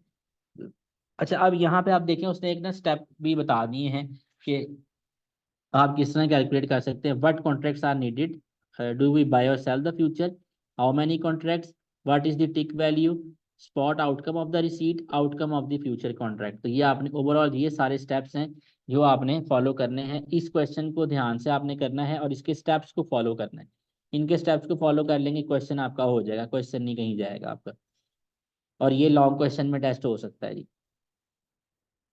लें जी, अब आपके पास ये हमारा लास्ट टॉपिक है जी, करेंसी ऑप्शंस वाला। ठीक है जी, करेंसी ऑप्शन के अंदर वो कह रहा है जी a currency option is an instrument which give, अभी हमने पहले भी इंटरेस्ट रेट ऑप्शन देखा था तो उसके अंदर भी हमने देखा था कि अ currency option is an instrument which gives the right but not the obligation to its holder to either buy or sell a predetermined amount of currency.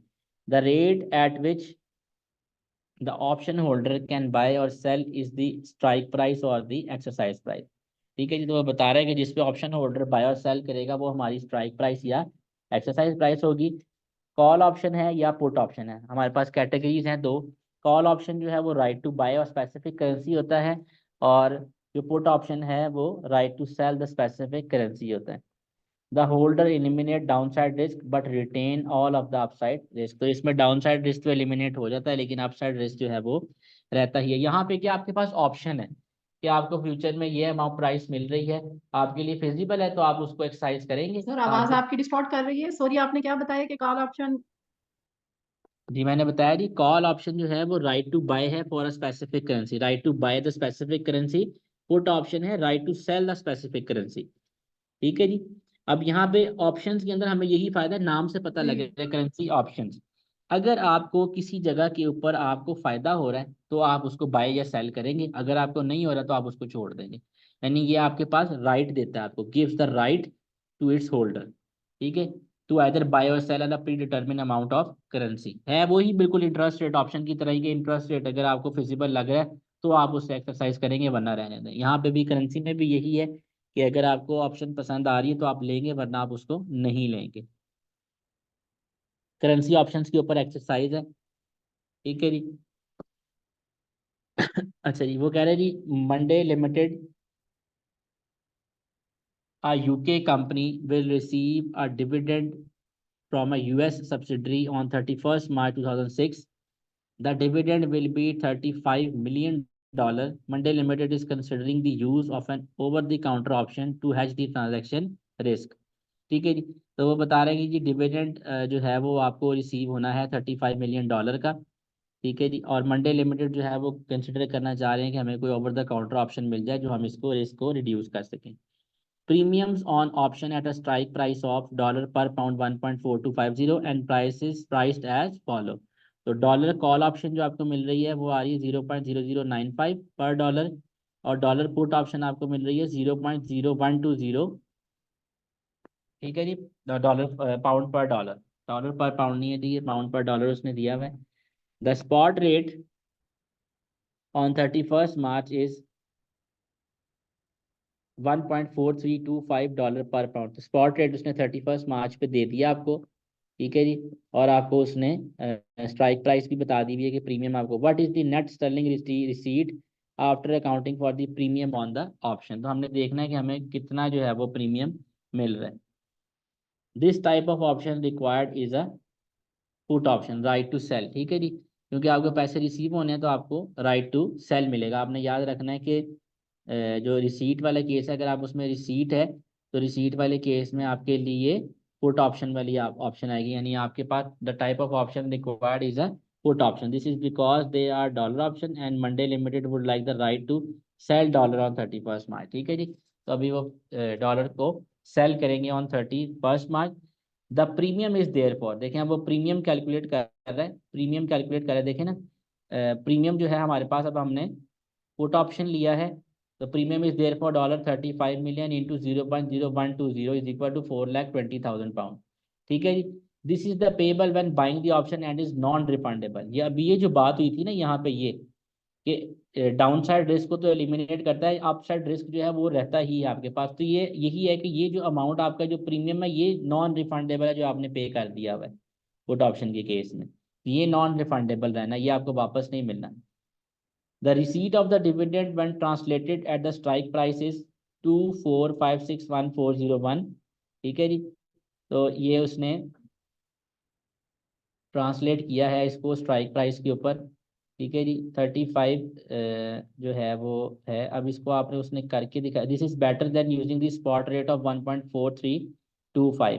तो आपने उसने पहले क्या किया, strike price dollar per pound rate है, तो उसने क्या किया है, जो आपके पास 35 मिलियन की अमाउंट है उसको डिवाइड कर दिया है 1.4250 से, तो आपके पास आ गया 24561,404। और उसने कहा है कि ये बेटर ऑप्शन है कि आप ये यूज करें बेटर देन स्पॉट रेट 1.4325, उससे आंसर आपके पास कम आ रहा है। देखें तो द रिसीट इज 24561,404। अगर आप प्रीमियम यूज करते हैं, प्रीमियम पे करके, अगर आप स्ट्राइक प्राइस, जैसे आप फर्ज करें आपने 4,20,000 का प्रीमियम पे कर दिया और आपने कहा मैं ये वाली ऑप्शन जो है वो अंडरटेक करूंगा, तो फिर आपने क्या करना, फिर आपने स्ट्राइक प्राइस लेनी। तो स्ट्राइक प्राइस वाले केस में आपको पाउंड मिलेंगे 24561,404। ठीक है जी। लेकिन अगर आप स्पॉट रेट, अगर आप ऑप्शन यूज नहीं करते, आप स्पॉट रेट यूज करते हैं, तो आपको पैसे मिलेंगे 24432,810। ठीक है जी। तो यहाँ पे आपको पैसे स्पॉट रेट में कम मिलेंगे और स्ट्राइक प्राइस में आपको पैसे ज़्यादा मिलेंगे। लेकिन यहाँ एक डिसएडवांटेज भी हो सकता है, क्योंकि आपने इस अमाउंट को रिसीव करने के लिए 24561,404 को रिसीव करने के लिए आप ऑप्शन अवेल कर रहे हैं स्ट्राइक प्राइस वाली, तो उस केस में आपको 4,20,000 का पुट ऑप्शन के अगेंस्ट प्रीमियम भी पे करना पड़ेगा। प्रीमियम 4,20,000 है। अगर आप वो इसमें से लेस करेंगे तो अमाउंट बन रही है 24141,404। ठीक है जी।